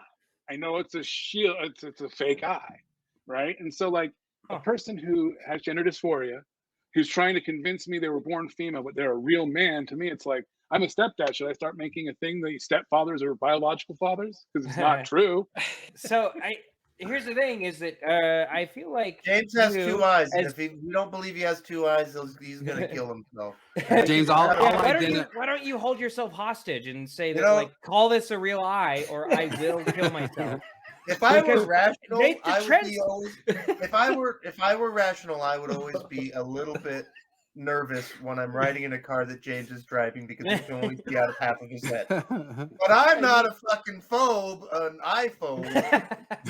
And so what you guys don't understand is the transgender movement was just the first one to figure out that, oh, if I just hold myself hostage, then everybody will give me what I want. Like, that's the only person here. That the only people who figured it out before them was really insecure boyfriends who say, "I'll kill myself if you leave me," and then the main character in Blazing Saddles. They're the only people that figured out, like, I can hold a gun to my head and people will do what I want. But that said, you're also kind of inferring here that maybe, and this is very bigoted of you, you're inferring that maybe there's a mental illness attribute of thinking that I need to mutilate my body in order to be right with my mind, which is bigoted and has been debunked several times by trusted scientists. The WHO in 2015 told us that gender dysphoria is not a mental illness, and you are inferring that it is, and you are a bigot. James, what's most important about your missing eye is that people recognize me as a good person for recognizing you as a full man, even though you're just half a man. Exactly. But way back like 20 years ago, leave, when you had like leave him first alone. eye You're giving surgery. him an erection.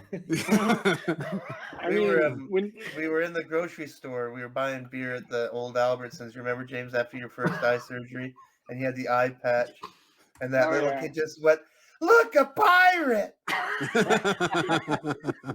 Yeah, Yeah. James. He used to have tough times at the poker tables because of that eye too. He'd have a tough time having to see stuff and all that. I know, but things I've told you, dude. Like that's things I've told you. You should use your prosthetic eye at the poker table to Yeah. like whenever you're one-on-one with somebody, just point it at them so it's always looking at them, and you can keep looking down. I've And always then, like wanted if to the play moves to the other guy, just move it so it's always looking there. Does that count as cheating? We were talking about cheating this go around. So Is that cheating? Insurance will only cover an eye that looks real, but I could get novelty eyes. Like if I've always wanted to get like a novelty eye that has like a spade in the middle. Oh, that's awesome. Like a music eye that has awesome. a bass clef yeah. for when I'm on stage. Yeah. You could get a magic eyeball, where like you could just people could ask you a question, you could shake your head and be like, "I'll sign point yes." Did it help with your suicidality, James? It's funny. Well, so after losing it, I fell into a small depression. For 2 years, I didn't write music, but it's weird. Like, I think that the biggest help it was my eye had atrophied, and so had my eyelid, and so getting something in there physically felt good again. Did you get chemo? No, I didn't have to get chemo for it. Not this time. You deferred to experts though, right? So I don't know the story behind the eye, but what I'm assuming. Oh no, don't you know? It's James, so what I assume James is was what 15 happened. Years old, he went to his mom and he said, "Mom, I feel like I should grab my eye. I don't like my eye, Mom. I don't like seeing out of both sides." He identified as one-eyed James. You stole my joke. That's where I was going. There was a woman. I don't know if you guys saw this. There was a woman a few years ago that identified as blind and poured bleach in her eyes. And Oh yeah, I've seen that shit. That she got it, but no. Not only did she pour drain cleaner in her eyes, she found a therapist who helped her pour drain cleaner in her eyes. What are the chances that therapist had a training in critical theory? I bet you she's a part of that American Medical Association or American Psychiatric Association that Jon Stewart's referring to. She's British, so it's even worse. She was part of that science. That was maybe one story where I felt like, my God, I've been having cornea transplant after cornea transplant, trying to make sure that I have vision, and there's some asshole out there that just thinks they're blind with great vision. Like, who are these people? If that's not proof James, of mental illness, I'd like to tell you about something called ableism. Have you learned all about ableism? There's this thing in Mormon stories. They were just talking about it this week. This kid who's gay, he said, "Well, when I die and go to heaven, I don't want them to cure me of gayness. But you should really think about that about disabled people like you, James. If you die and go to heaven, you might think your perfected body still is missing that eye, and that's how you think the perfected body should still be. So how ableist of us to not maybe the perfected body is all of us have one eye instead of 2 eyes or something. Yeah, like that. no. If there's an afterlife and I don't have 2 eyes, I'll be pissed. Oh man, ableism. James. So what James, you're saying is that Stephen James is the only one here. I want to to recognize for the world. James, are you trying to say that there is some level superior of way of advantage to having vision in both eyes? The person This is here, a typical colonizer mindset. He's sitting here taking his superior way of being, saying that it's superior to have 2 eyes. And he's the only guy among us who actually claims to have Native American understanding. You would think that his indigenous knowing ways would prevent him. There are no superior ways of knowing or ways of being. all of us have done our work, and we're supposedly the able-bodied ones, and you, the disabled-bodied one, have not done no work. I love this is actually this is exactly what happens in all of these spheres of social justice, is that it always devolves into like 3 or 4 people who don't have the shitty thing happening to them, yelling at the person that has the shitty thing happening to them. And it's about empathy, James. Fuck you. We're empathy. It's like 3 white people yelling at a black guy about how he doesn't understand that the world is racist against You're not politically one-eyed, James. You need to be politically one-eyed, not just actually one-eyed. One-eye consciousness. It's like, and I see it all the time too. I guess I guess since I do gotta go soon, I could always end with saying, "No, you guys are right. I better go educate myself." Thank you so much for enlightening me. God, I can't handle that. Early and Don't you often, live in early and Building often. I? Do you live Now- in Building I? Now we know deep inside that we've helped somebody today, like Jon Stewart's helping this lady. Like we are good. We are, man. It's so. I mean, who needs Mormonism or anything like that? Like you get in these We found situations our like own this, cult. where we can make these one-eyed people realize that they're ableists, and man, it just feels. I mean, so good. imagine if for some reason the narrative was the church was true, and Jon Stewart was talking on behalf of the church, and he's telling this person that no, it's true that they come from Lehi, and all of them are descendants of the Israelites and the Native Americans, Lamanites, and all this stuff. It's like it's so weird to me the way he's. Yeah, I like to imagine because, like, you know how like 10 all out these. of 10 Mormon doctors agree that coffee is dangerous. 98%. I honestly think you could almost do a TV show where the world has all the institutions captured by Mormons just as much as they're captured by this religion right now. Because like imagine like all the ways. So we get Lord of the Rings, and you got to start slipping in Mormonism into Lord of the Rings as writers. Or as the writers, you get some Jeffrey Dahmer movie, and you got to somehow start slipping in Mormonism into the Jeffrey Dahmer movie, and then so it's just ideologues are in charge of all the stuff, so you got to put in Mormon Lord of the Rings. The big dilemma is that tomorrow is the Sabbath, but orcs don't honor the Sabbath; they might attack anyway. So oh my gosh! Oh no! Oh, it's the whole Steve Young. Can I play football on Sunday? Aragorn had his injury treated without alcohol. That's it. Well, it's like, I mean, I think I remember like my great grandma died at 90, and she drank coffee, and she was Mormon. And I think I remember someone in the family being like, "Imagine she might have lived longer if she didn't drink coffee." She was 90. So there's this 90 in 10 minutes. There's this episode of the Julia. I've talked about it before, but there's this episode of the Julia Child show where they imagined, because it didn't happen in real life. I tried to look it up. They imagined that she had like a homosexual tryst in college and knew some other homosexuals. And then they also imagined that she went and got acquainted with some underground trans scene of trans dancers or something like that. It was just completely imagined.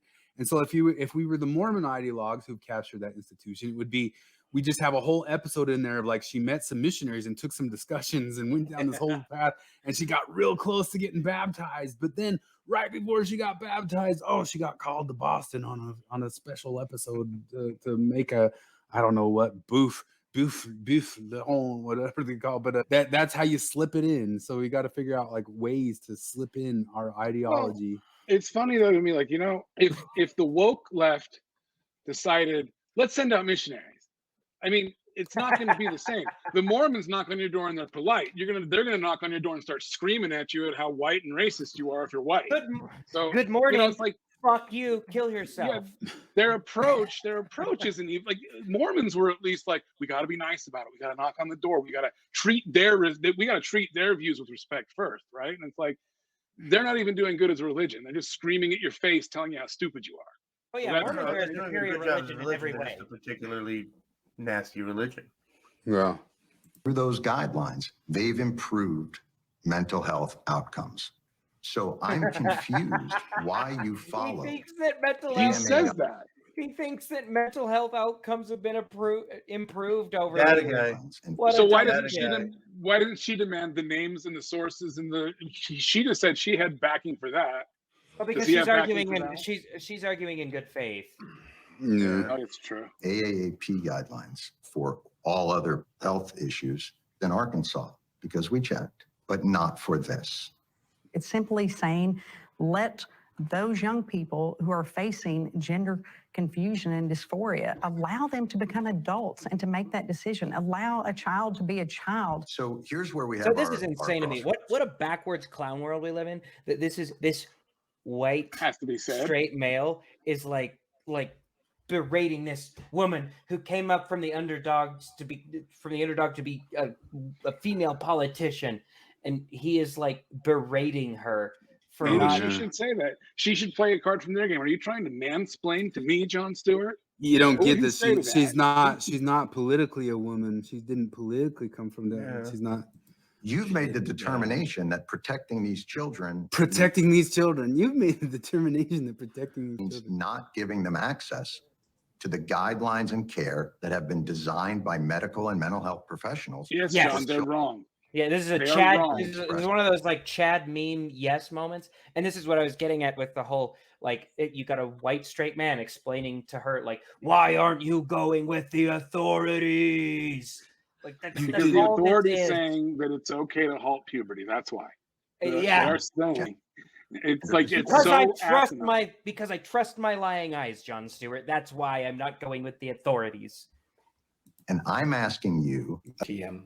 I come like in the world of bodybuilding, there's all these young 20 to 30 something guys working out and all this stuff. And you talk to all of them and you realize that most of them end up using hormones at some point or another. And you talk to all of them and every single one of them goes, yeah, it turns out I have a hormone deficiency. And so in those situations, like, holy crap, how did it just so happen that every single kid who had a hormone deficiency out of like the 1% of them that have them in this world all ended up in the bodybuilding world here. and all the people in the bodybuilding world who have the hormone deficiency, they got in here because they had some sort of genetic predisposition to being in it, but it turned out they had a hormone, but they all got a doctor. Every single one of them got a doctor to say, yes, you have a hormone deficiency. So that's Because how the part doctors where are. They all ended up in that gym, and they're all using the squat machine that afternoon. That It's not like it used to be. It's not like it used to be at all. But there was doctors that were giving out pain pills like it was candy for years, and everyone was okay with it too. So yeah, you can no, always this is get the a thing, doctor. Lately, I'm pretty much to the point where like when it comes to like psychology or psychology at least, you know, like seeing a therapist and stuff. I'm really at the point now where it's like, I mean, you might as well see a priest. Yeah. Like I just don't think there's anything there. So you know, when I did lose my eye and I saw a therapist for a year and a half, I'd go into the therapist every day. We'd always be talking about like my eye, but he kept putting me on Prozac and all these drugs that made me feel weird and stuff. And I kept going in, and every time I'd go in, I was rated green. And I'm like, why am I rated green? He's like, that's because you have no mental health concerns. And I said, so why am I here? And he said, because you're dealing with the depression of losing your eye. And I'm like, but you're not helping me. And then he said, we've determined that your situation is situational depression, not caused by chemical imbalances. And I said, well, I was Even though assuming it was situational. You know, the chemical imbalance thing all came out as bullshit anyway. Recently, for 40 never years, made that was sense to bullshit. me.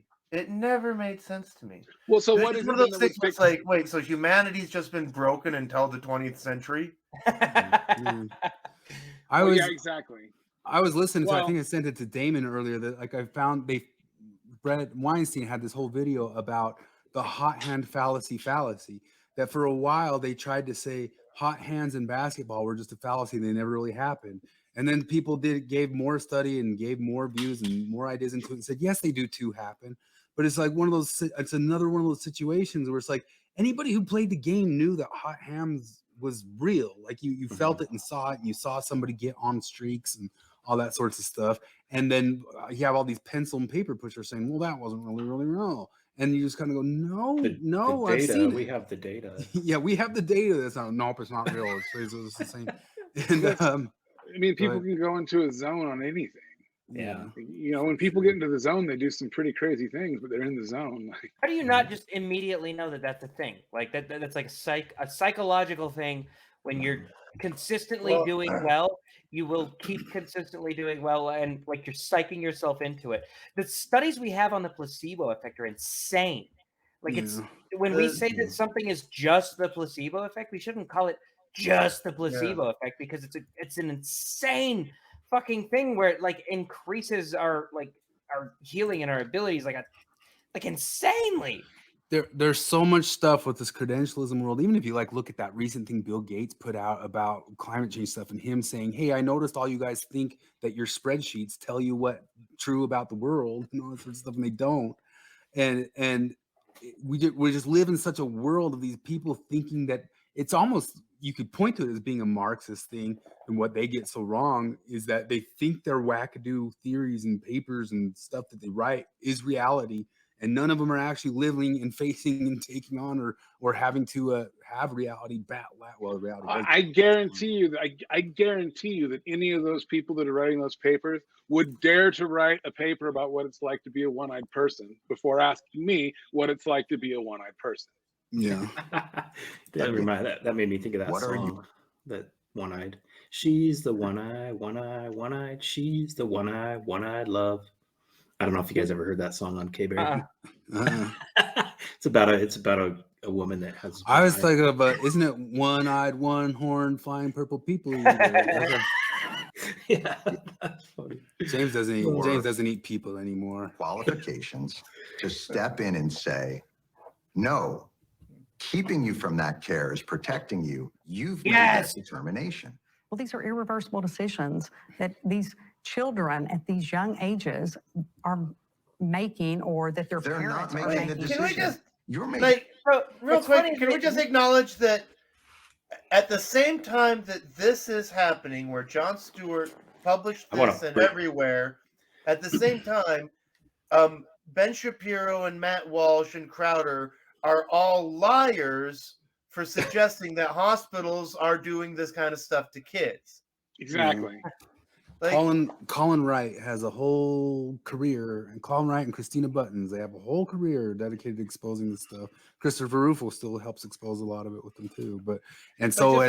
They showed it in Nashville. Matt Walsh caught them doing it in Nashville, and they got them to stop it. But there's a whole other level of this that in Europe, Finland, Sweden, these places have ran some data and studies, and they are all putting unilateral stops to this stuff.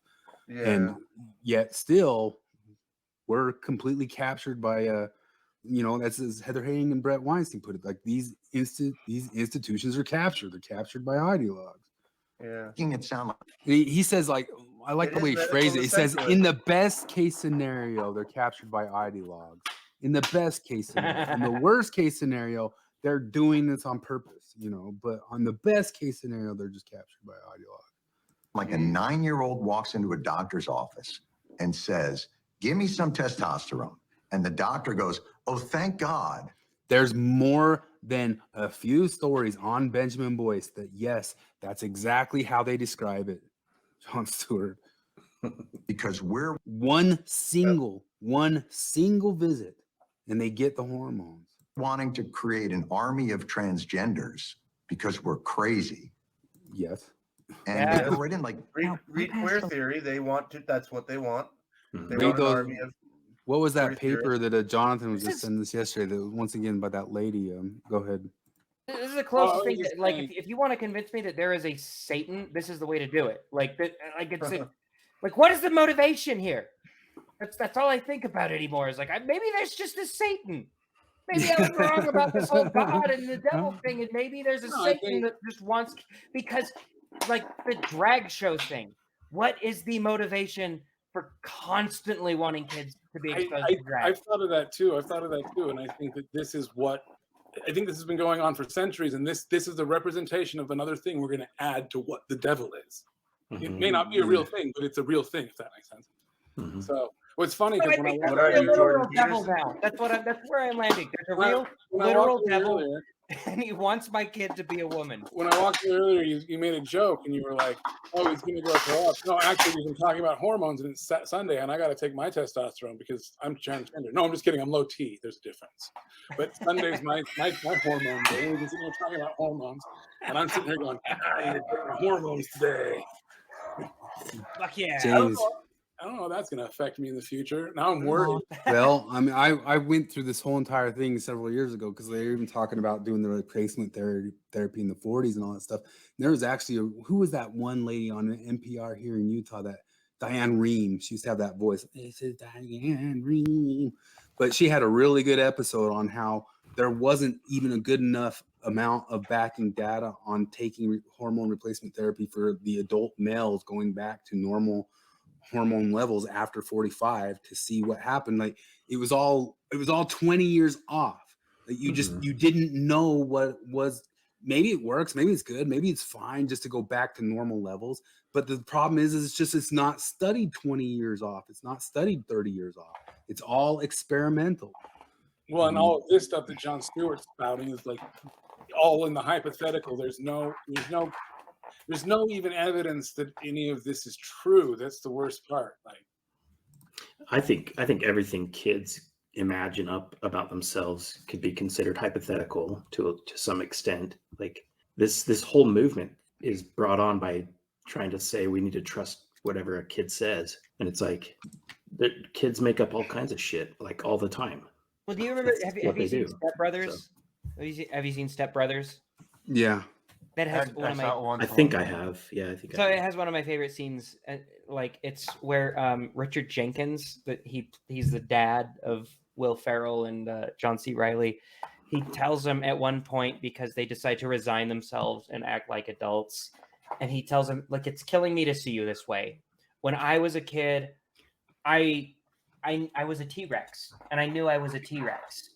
And they keep telling him, Dad, it's just literally impossible for you to be a T-Rex. And he's like, but they told me not to be a T-Rex, and they told me to be an adult and to grow up, and so I became a doctor, and I don't want you to stop being a T-Rex. And I'm like, Dad, you literally can't be a T-Rex. It's impossible.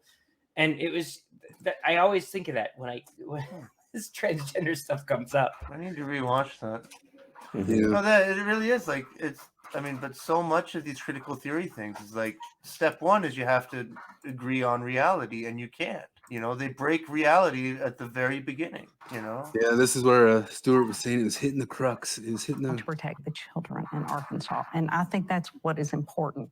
Again, the medical community disagrees with you. Well, not all of the medical No, they do community. not. Had the experts Call him testify right. here in Arkansas. Okay. From what medical organizations? Well, we have all of those in our briefs, and I apologize Because I'll make sure they get kicked out of them. that I wasn't prepared to have a Supreme Court argument today in front of you, but we are going to have arguments on this case. Right. When the time Right. comes. Is that a tantrum? Is he like This is tantruming there? all. This is all Like- theatrical to him. I think about this. So I think about this in terms of Yeah. stand-up comics, because I talk about there's this difference between Bill Burr and like your Louis C.K. and Ricky Gervais. Bill Burr is just his natural self all the time, and he's amazing, and he's a national treasure, and I love him. But like then you get Ricky Gervais and Louis C.K., and I think every single move they do is calculated and rehearsed carefully.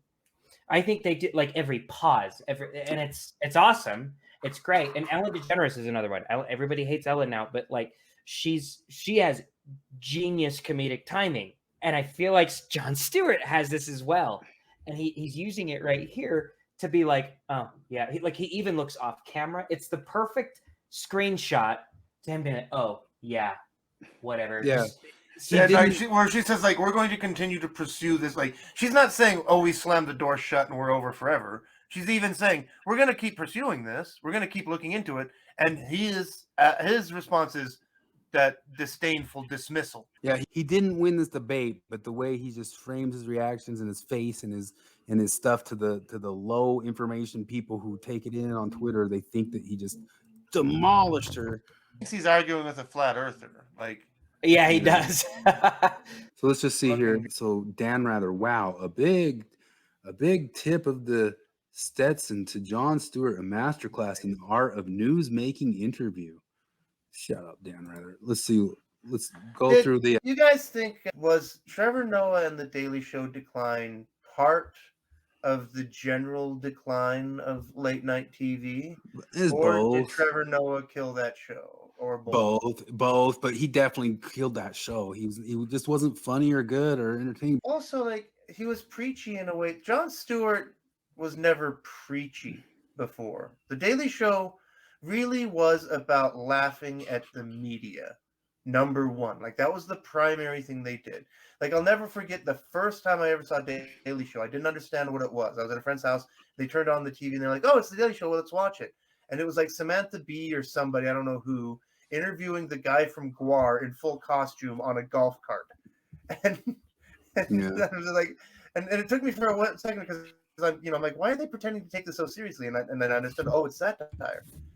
But Trevor Noah was immediately preachy, and then he got all critical theory thing, like, because I'll never forget after the when France won the World Cup in was it 2014, maybe 2018, and Trevor Noah came out and made like the pro-ethno-nationalist argument that Africa won the World Cup because so much of France's national team is made up of people of African extraction. Oh Jesus!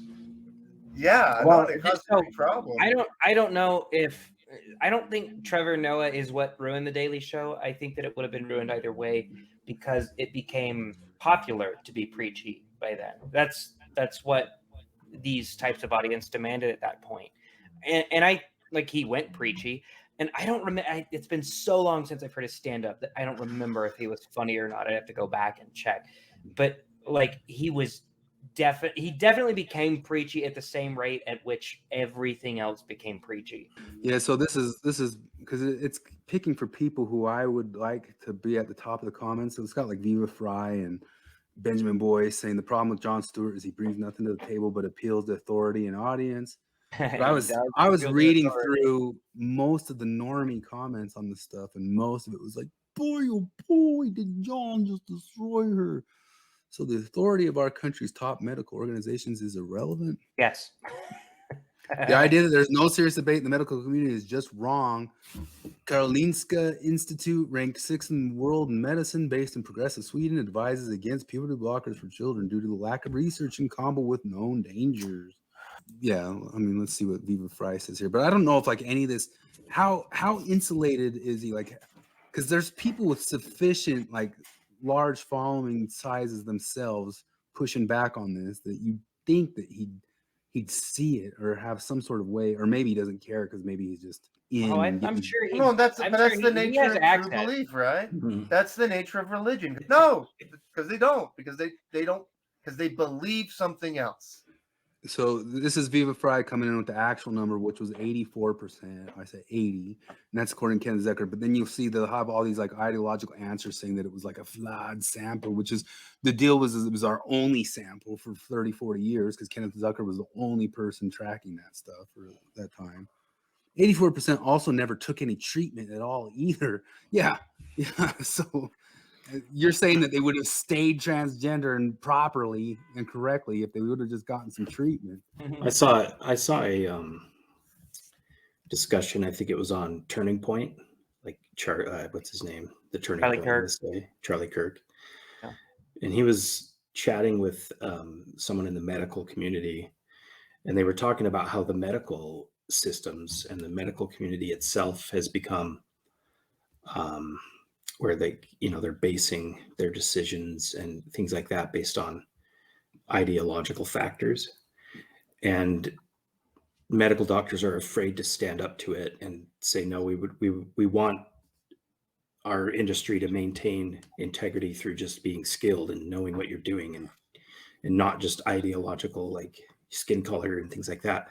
But through the COVID stuff that went on, a lot of medical doctors learned that they're not safe to speak up, and so they've just kind of backed down. And they were talking about just how dangerous that is, that this industry now is being kind of hijacked based on just ideological.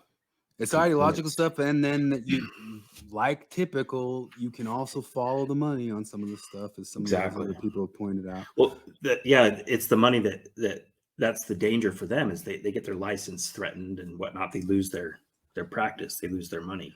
So there's that, and then there's a level that they know, and Matt Walsh and the Daily Wire have exposed some of this, that they know that it puts people into a lifetime of medicalized treatment that pays a lot, costs a lot, brings a lot of revenue. Mm-hmm. And they've even talked about it in their seminars, and they've shown some of that in some of their exposés. Trans people, hormones have made me finally feel good about and at home in my body for the first time ever in my life. Cis people, but aren't you worried that might be irreversible? Yeah, they're talking to you. Like really want to say on it. Unironically, yeah, that's my position. Is aren't you worried it's irreversible? I will own that position. Like cutting your dick off is pretty irreversible. Yeah. So they don't cut it off; they tuck it in. Yeah, no, that's what we need to do. We need to stop saying cut off the dick, because it's way, way, way fucking worse than that. They don't cut it off; they reverse it. And if they don't have enough tissue to reverse it, they blow up your ball to your nutsack to the size of a cantaloupe, so that they can then have the tissue. And if they can't do that, they take part of your fucking colon. And that's insane. It's Frankenstein shit. Look at this argument. The argument is they flip the argument on you. It's like the vast majority of detransitioners were pressured to detransition. They felt societal pressure to detransition. Fuck off. Are you saying that detransition is a social contagion? Is that what you're That's trying what to they're tell me? saying. Yeah, Eat they a always. fucking dick. That's how you do going and going and going. That's and how you do going. the dialectic, man. You always turn the stuff on them the other way. Like you say, we need to censor you for free speech. We need to. God bless Hegel. Yeah. So I was listening to what you were saying about that, and I remember thinking nearing the end of Jon Stewart, by the way, like this is now just all about lecturing, even in his last couple of seasons. But then, like you said, with Noah and all of them, it was almost like after that ended, it was like watching people that grew up thinking that was comedy or something. I don't know. And me and Chris talked about this a while ago. Like, there's people who actually get their news from Jon Stewart, and that's where they get everything. And a long time ago, that kind of felt weird. And then you said something about Dan Rather. I haven't liked any of his posts for the last 10 years that I see on Facebook. He's 90, and sometimes he posts things, and I'm like, you should know better. He was definitely one of them too. So when it comes to entertainment and politics, somehow they got married. Some made up scenario, conservatives. Let's look at real quick some of that made up scenario here. Jonathan was just going over a paper by the Hannah Dyer and was sharing some of the stuff with us. Read it all, but it's always right in the literature. Before we get into anything, I do have to take off at this point, so I want to say. Oh no, you can't leave. You're here. You're here with us. I'm going to educate myself. You're one of us. You're one. No. Chris is gonna bully you. All right. You've enlightened. All of you have enlightened. Listen, me. James. I've got my homework to do. There's two options in this world.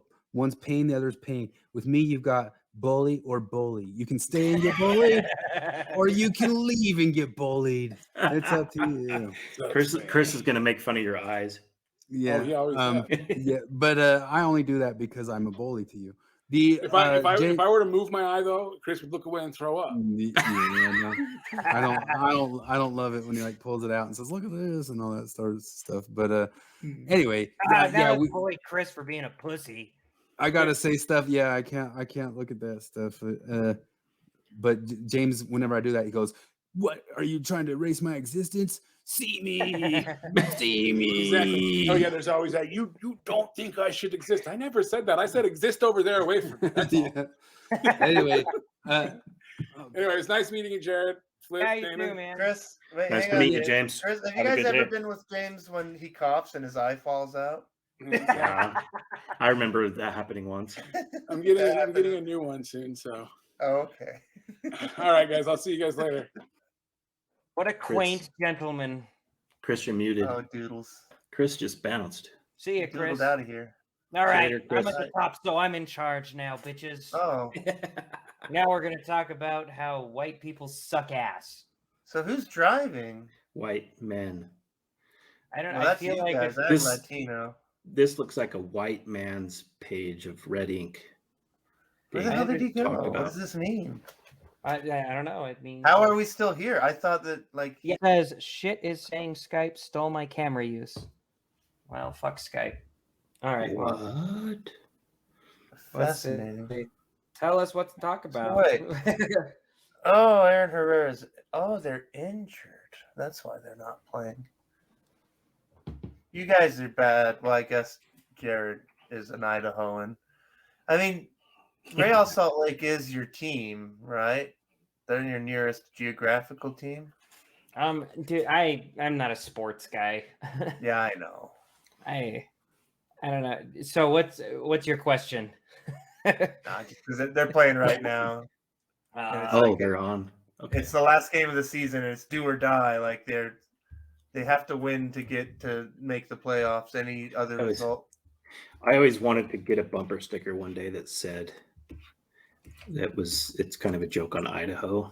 It would be something like, "No, you not the hoe, Idaho." I always thought that would be such a cool bumper sticker. to Luckily, have. I'm not much of a state pride guy, or at least I feel like wasn't. I don't know. Recently, it's more like, okay, Idaho's nice. We got some white supremacy up north, but that's basically a different state. Yeah. Yeah. Well, the other thing Montana. is like the Period. thing about the Idaho style white supremacist is that like what more can you ask? I mean, if you're like me and you value tolerance, what more can you ask of the white supremacists than to just Leave go me off alone. into the mountains and go by themselves and be self-sufficient and leave everyone alone and want to be left alone? Like, okay, like, yeah, stop you know, bugging that's them. okay. Yeah, like, fine. Okay, go. You know, I wish I could change your mind about your master race thing, but thank you for going off into the woods and just because you know that's the thing. Like, I mean, I remember I one of the many times over the years that I've lost friends over Facebook and in real life, but because of Facebook. Where like this was a few years ago where a friend of mine, you know, was like, there are no examples of government overreach when it comes to conservatives. And I was just like, Ruby Ridge. And he's like, those maniacs had it coming, you know, and I'm like, oh yeah. Vicky Weaver had it coming, you know. Yeah, she was shot by a sniper while holding a baby. Holding her baby? Yeah, let's Yeah.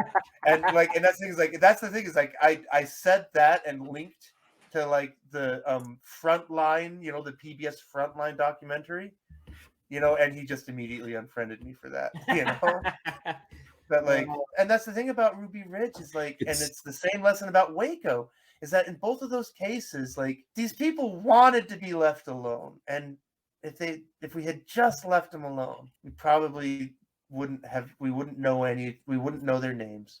David Koresh would probably just be just one of hundreds, if not thousands, of other little cult guys all over America right now that are just doing the same thing and want to be left alone. Oh But yeah, I don't know. I always talk about like my approach to politics is just fucking leave me alone. All right. Yeah. And unless you're like trying to murder people, steal from people, or like, I don't know, put kids on hormones, I'm also going to leave you alone. Like I will pretty much just non-aggression principle. I don't know, because like this, you know, that's the thing with libertarianism. Like for me, there's a few like interesting paradoxes of life, and one of them is that like if there's one thing we want the state to have a monopoly on, it's on violence. You know, which is weird. It feels weird to say that, you know. Yeah, it feels shitty to say that, but like that's sort of the reality. Like, what else? Because anytime I get, because I've had a lot of friends who have gone down the ANCAP route for a little while, and I was never able to fully go there. A bunch of friends of mine got really into Stefan Molyneux, and they're like, "Yeah, we're ANCAPs now." I was like, "Okay, but like, what happens when your ANCAP utopia happens? Like, do you understand it? Like, it's just." There's always going to be somebody forcing you to do shit, and if it's not this government, it's the IRS. If it's not this government that we all at least somewhat have a tiny bit of a say in, then it'll be whoever has the most money. Have you gotten to the Die Hippie Die episode of Things Just Changed on the Screen? Is that Chris moving behind the scenes? Probably Chris. I don't know. He's figuring out his Skype thing. But have you gotten to the Die Hippie Die episode of South Park yet, Jared? I know you've been working through them, right? I'm pretty sure I've seen that one. It's my wife's been wanting to watch a bunch because she's never seen any of them. But we've been doing like season 19 through current is what we were trying to do because she wanted to see all the principal episodes. But I love that scene in the Die Hippie Die episode. Chris has an Atlanta Braves hat in the back behind him. Oh.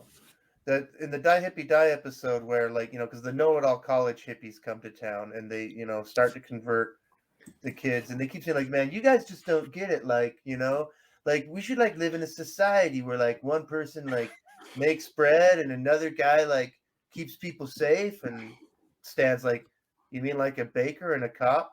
And the college know-it-all hippie goes like, no, not like that at all, man. Like, you just don't get it, man. You need to go to college.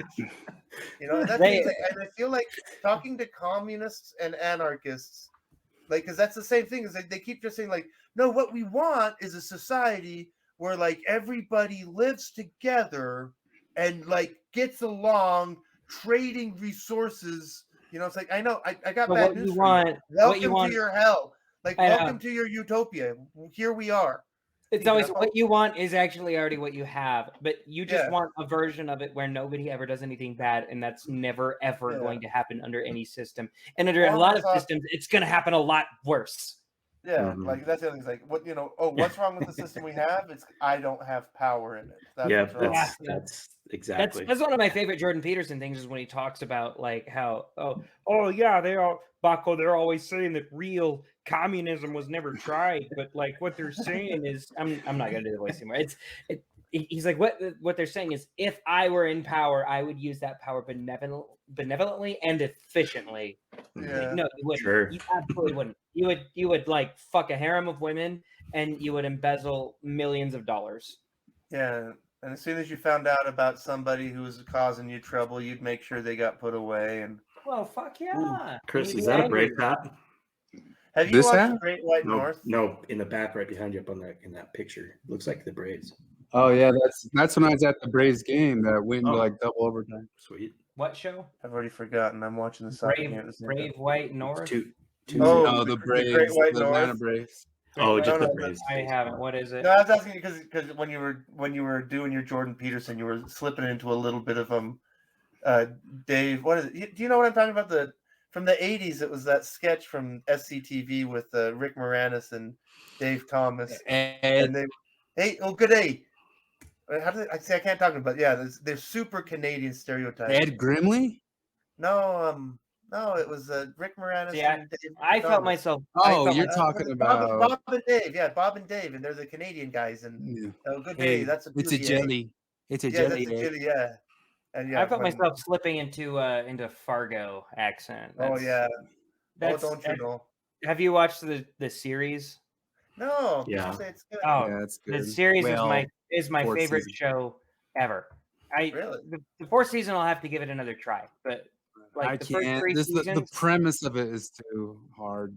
I don't know. The Just first three seasons are my favorite show of all time. I like them more than I It's like great. Breaking Bad, and I fucking love Breaking Bad. Maybe I should Yeah, the watch it. fourth What season channel just is it has on? a couple I think it's on different Hulu. gangs. Oh. A couple different gangs that constantly trade their firstborn children for generations. It's just like that premise alone. You're like, come on. And Oh yeah, no, it's like I read all the witness affidavit. I read all of the documents in the charging documents from that ex-Mormon, ex-therapist guy that got arrested last week as part of what supposedly is like a gigantic satanic ritual child sex abuse thing. And I read all of it because I'm exactly that kind of nerd. And I'm not sure, like I think it's possible that the therapist guy is guilty of something, that he did something. That seems perfectly plausible. But the daughters are claiming like this like multi-generational like mass murdering cult, like just satanic cult. And I like it's just too outlandish. And then of course, like I read hundreds of pages of these statements, and the whole time I'm like, this is gonna be recovered memories. I know it is. And then and then in the police documents, like in the charging documents, there's a section where I'm reading some detectives' reports, and they say like these accusations came up after these girls started seeing this particular therapist, and they named the therapist, and he's a satanic panic quack from back in the 80s and 90s.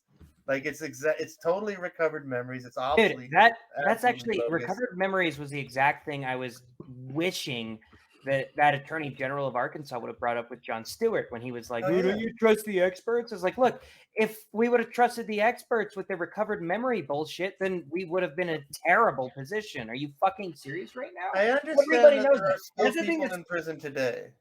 My understanding is there are still some people in prison today on the basis of accusations from the recovered memory satanic panic thing in the 80s and 90s. Jesus, really? Holy shit. That's insane. But if they only just had like a small amount of marijuana, they're no longer in prison. how many people did that actually free? Hmm? How many people did that actually free? The pardon that Biden did? Yeah. I don't even know. Probably like none. Like 12. The thing that's ridiculous about it too is that so many of those people who really were in for just like a marijuana charge, it's because something larger got pled down to that. Yeah. I was going to show some of that The other angle with the Obama amnesty for the marijuana thing is that it's only people who were federally charged, and that's a tiny fraction so of few. people who were in prison for marijuana. There might be like 5 people saved from that. So I swear, how do you not believe in big pharma after that? Like after Biden has this dismal approval rating and everybody hates him, and like what it seems like just a slam dunk. You just executive order, because apparently that can do anything now. You just executive order federally legalize weed. That would, oh my God, that would win. That would almost win me over if I didn't know what a hack you were. But it would win over a lot of people on the other side, and your side would fucking love you if you did that. I don't know why Biden doesn't do that. It must be some big pharma money or whatever. It sounds like a dork saying that, but yeah, I think there are multiple interests. You know, Cigarette one thing I always wondered is because for example, if we got like a worldwide drug policy that and just or at least in the Americas, and we could end the whole Colombian Latin American drug networks. Think about how many people are employed in the war on drugs in America and in every other country. And like, if suddenly you didn't need 90% of them, and I'm sure that, people in that job, they're like, that's in their minds, and they have a lobby, where it's like, well, they don't want to lose their jobs just because they're not needed anymore. Yeah, when you get into, because I do government work, and in government work, like 80% of it is just job justification. It's people trying to justify their own fucking existence.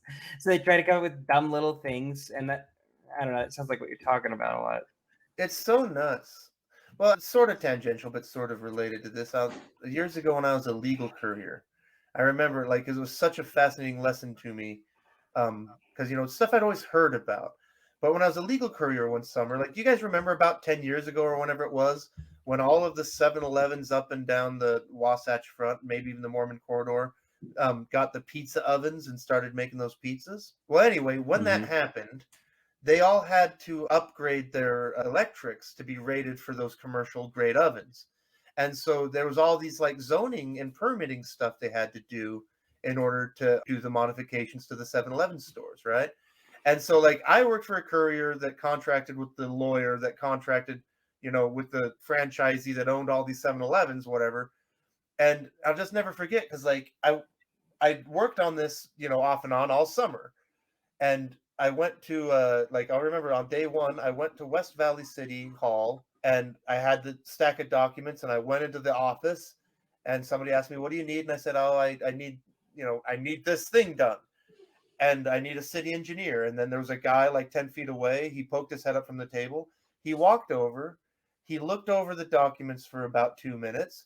And then he stamped them, signed them, and I walked out the door. And that was the West Valley City.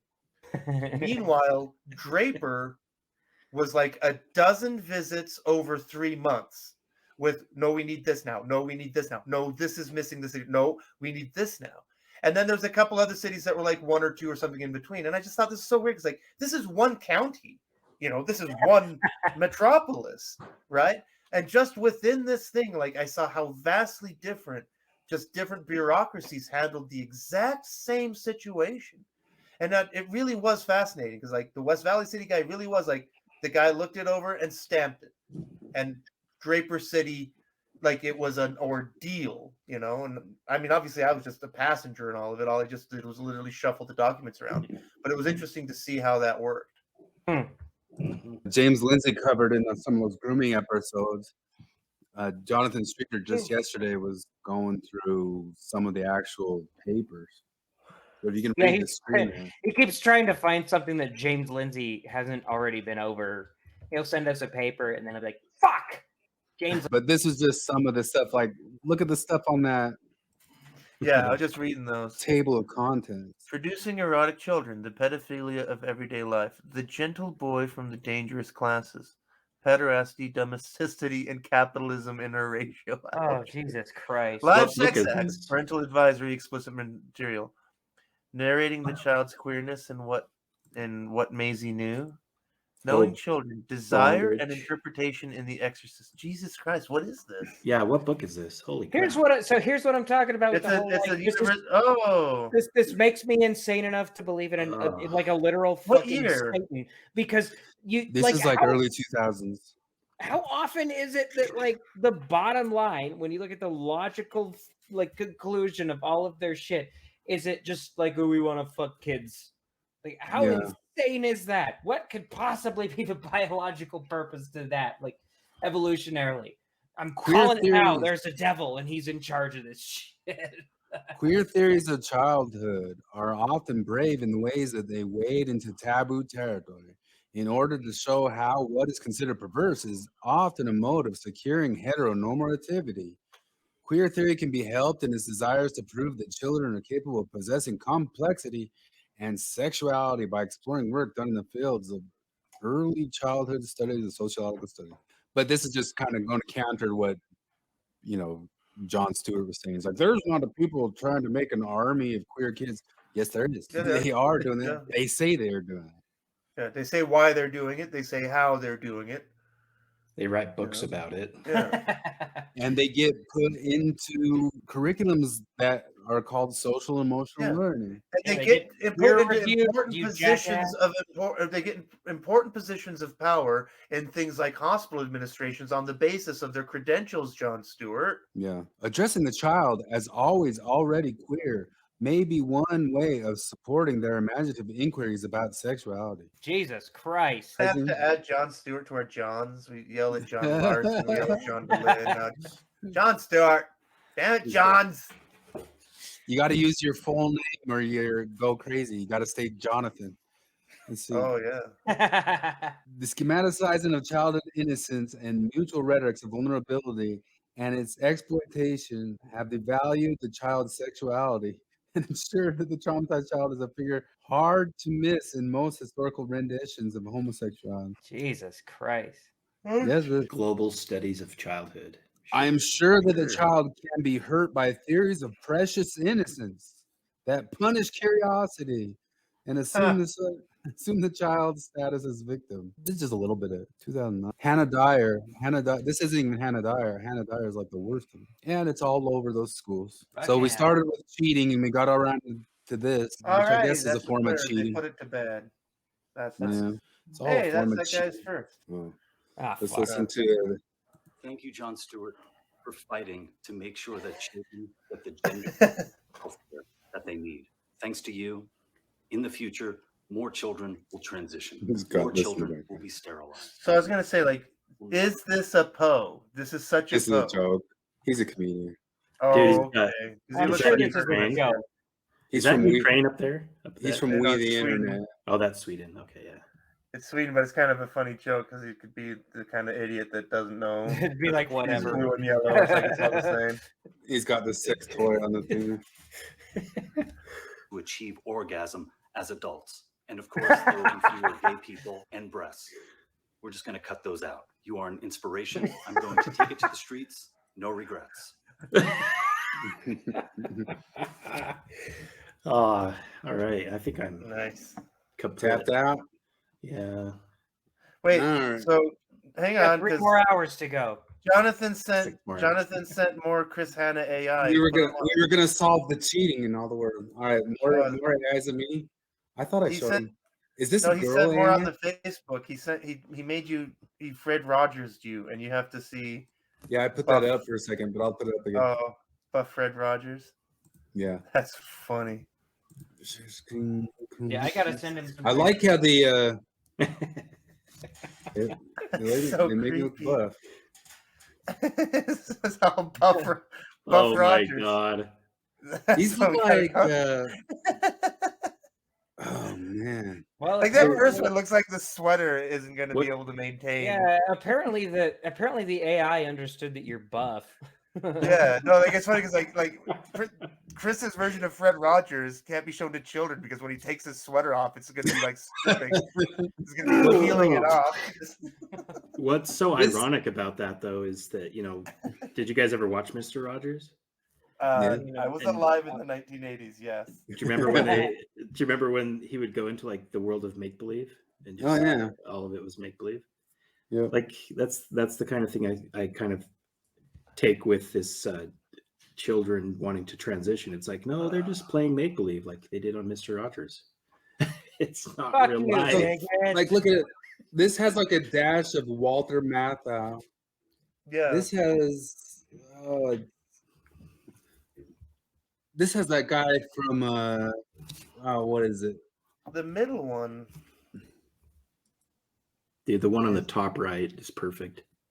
This you gotta post that for your Facebook. Yeah, that's got to be like your LinkedIn profile or whatever. Or LinkedIn, yeah. I think the face looks like what's his name? He plays the bad guy in Count of Monte Cristo. What's his name? I don't know. I can't place it. He's in the new Prometheus movie. The old guy. I know who you're talking about. I can place him, but I can't think of his name. Does that face look like that? What's his name? Yeah, that's what I think. I think that's what I'm saying. It's like I kind of see because Was he a on couple of SNL? these like the one where you say it looks like Walter Matthau. Yeah. It's Guy Pearce. It looks like Guy Oh Pearce. yeah. You do look like Guy Pearce. Yeah, that's true. Right See, there. one it more. does. That one I don't even know. That it's got Guy Pearce in this too. He did But, did one batch of them that like he typed in "you as Foucault." That was pretty He funny. did? Yeah, did you not see that? No, is that in here? It should be in here. It's definitely in there. It was like God. Chris Hanna, bald Foucault, postmodern.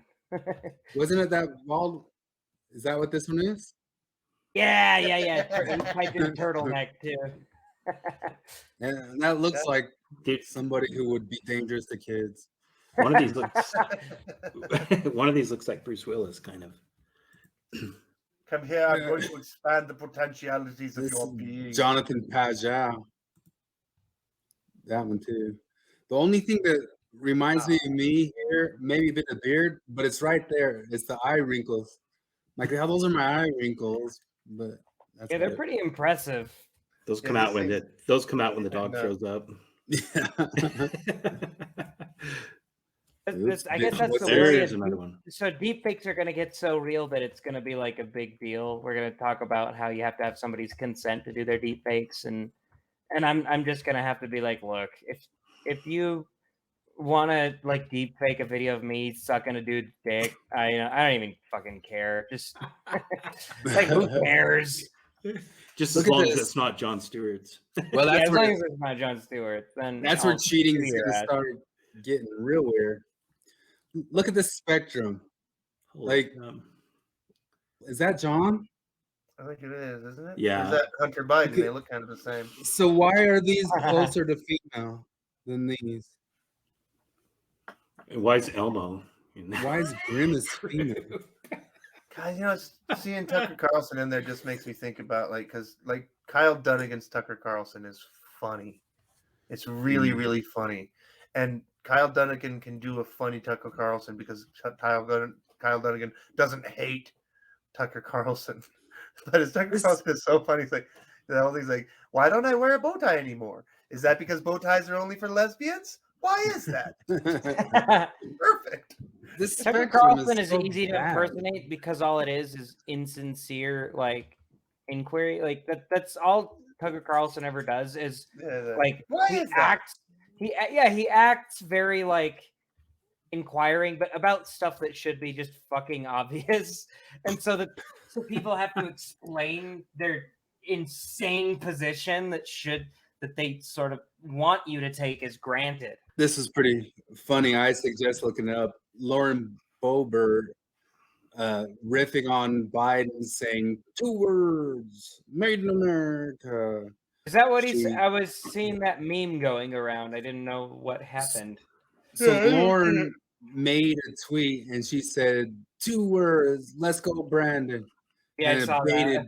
It baited in just tons of left and so blue what was the check first marks. Biden said 2 words, made in America. Oh. And so she riffed on it and said 2 words, let's go, Brandon. And then all of Blue Mark Twitter came out saying, that's not 2 words, you idiot. You're so stupid. I saw her say that, and I was like, I'm assuming Biden said something stupid. The craziest thing is with Biden is that like he routinely like has gaffes that would generally follow a president for his entire career. Yeah. Well, no, and I mean, so because like Like, I didn't know remember that. I had no Bush- idea that Biden said that. Like, is news so good at repressing this that nobody mentioned that? No, he's just he just gaffes They barely so did. often.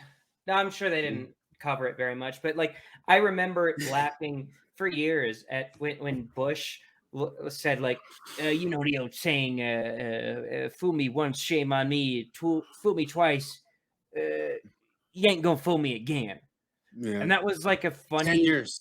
derpy gaff that lasted for 10 years, and we 10 made years fun of a him joke. forever. Yeah. And like Biden just Or- he just shoots those out like they're nothing.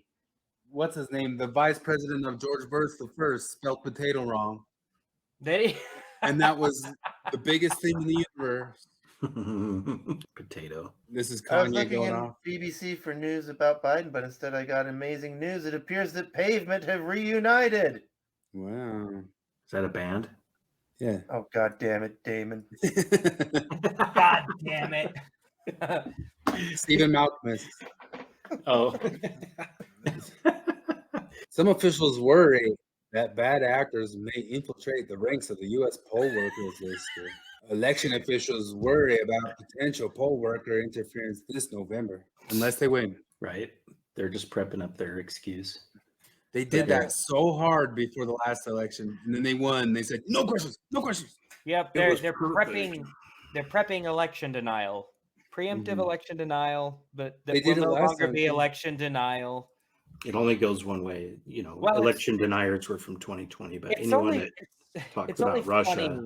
didn't Yeah, deny no, nothing.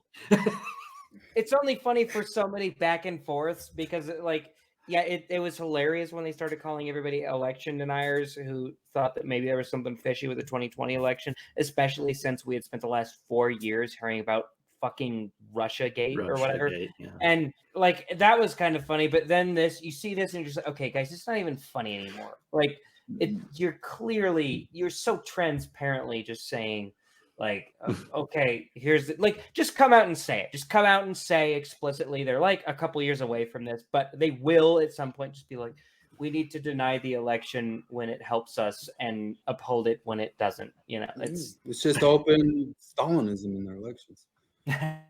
Wow, that's an incredibly made-up figure. Jon Stewart is a man. He's a matey. No, that's the exact part that I was like, that is the most Twitter thing I've ever heard. An absolute master class. Yeah. Oh my god, that's a masterclass. Masterclass in self-history. Oh man. Oh, I'll take that one. Hey, And now I just there get it pictures is. that That's Streeter, huh? Yeah. That's AI doing him a Jedi. That's why I say you gotta go full Jonathan. If you don't go full Jonathan, you go to ideological John. Jedi John. All right. Any last kitty, words? The kitty has shown up for the final moment. Should we be canceled? Did you see Matt Walsh, the attempted cancellation of Matt Walsh? Yeah, and he told them all to shove off. Well, it's just the funniest shit ever. Is you try to cancel somebody who is employed by the Daily Wire? Like, that's the whole reason that like I pay him money. I have a leftist tears thing because like congratulations on getting me to give a shit about a cause. I've never paid money for a cause before. But like that's the whole reason I pay him money and anyone pays him money is because I want him to say insane like not insane, but you know what I'm saying? I want him to say things that would be otherwise cancelable. Yeah. That's why he makes money. And they're like, we're gonna cancel him for making money in the way that and then it doesn't work. And they're like, fuck, what do we do? I don't know, engage in his arguments. Answer the what is a woman question, you fucking idiots. Do you not have an answer? I don't like the way you frame that question. That is actually, I think, a big part of the What is a Woman documentary is like, well, that's a very transphobic framing that you've set up there. Yeah. Yeah. Oh, geez. The part that made me laugh really hard on that show is that he goes to a woman's march and asks them what is a woman, and they kick him out. They say, "Fuck off! We're here for women. What is that?" It's like, so funny. I didn't watch it. I missed it. I had that link to that bootleg, but I didn't watch it in time, and then it died, so I never saw it. I will give you my login to watch it. It's amazing. It's I pretty love good. it. Is it? I got to finish Dahmer though. Oh, Dahmer. Oh yeah, there's so many little things in Dahmer that pop out where it's just like, okay, I know you guys are writing that in there, and it's just like, and it's just that doesn't ring true. Like America was never that kind of racist. Do missionaries gay stuff? What? Oh, I don't know. No, I'm joking. I'm just saying I want to be the same type of ideologue for Mormons for yeah. Squeeze it in everywhere that it doesn't belong. That would be fun, yeah. Just throw everything in there, because there's a large section of it is because he lived with his grandma, and his grandma was a really religious lady. Yeah. But at one point they just kind of make her grandma not like black people openly, which is like, I don't know if that's in the record. I mean, maybe, I don't know, an old lady in the Midwest could be. But I know, like, part of the big thing was that they tried to claim that his neighbor was going to the cops about the dead flesh smell, and the cops wouldn't listen to her because she was black or whatever. Oh yeah, and all that other stuff. Yeah, They do it. There's a whole episode where the whole thing is just focused on that narrative of I think I don't think cops I've gotten to that ignore episode black yet. people. Oh, okay. But they've already touched on that a lot. It was just like, oh, here's like things like, oh, we don't take anything seriously if it's by blacks or gays. It's just like that's those not are how the world written works. rules because this is the 90s or 80s or whatever. And I didn't buy that those cops were prank calling the Asians. Oh anyway, yeah, that's in a later episode as well. But they try to. I think it's also made up. They wrote it in. Yeah. It's kind of a cop bashing. It's kind of a cop bashing narrative, piggybacking on George Floyd stuff in Milwaukee. But yeah. Yeah, there's some part of it where they start crapping on due process too, right? Yep. Yeah. Mm-hmm. There's a lot of that. Unfair. Alrighty, we can keep going forever. I gotta go. Yeah, let's cancel up. I gotta go walk Charlie Brown. Charlie the Brown. Okay, see you guys later. So we solved cheating. We The world is cheating better. for another day. See you guys. Get it later. Get to chat.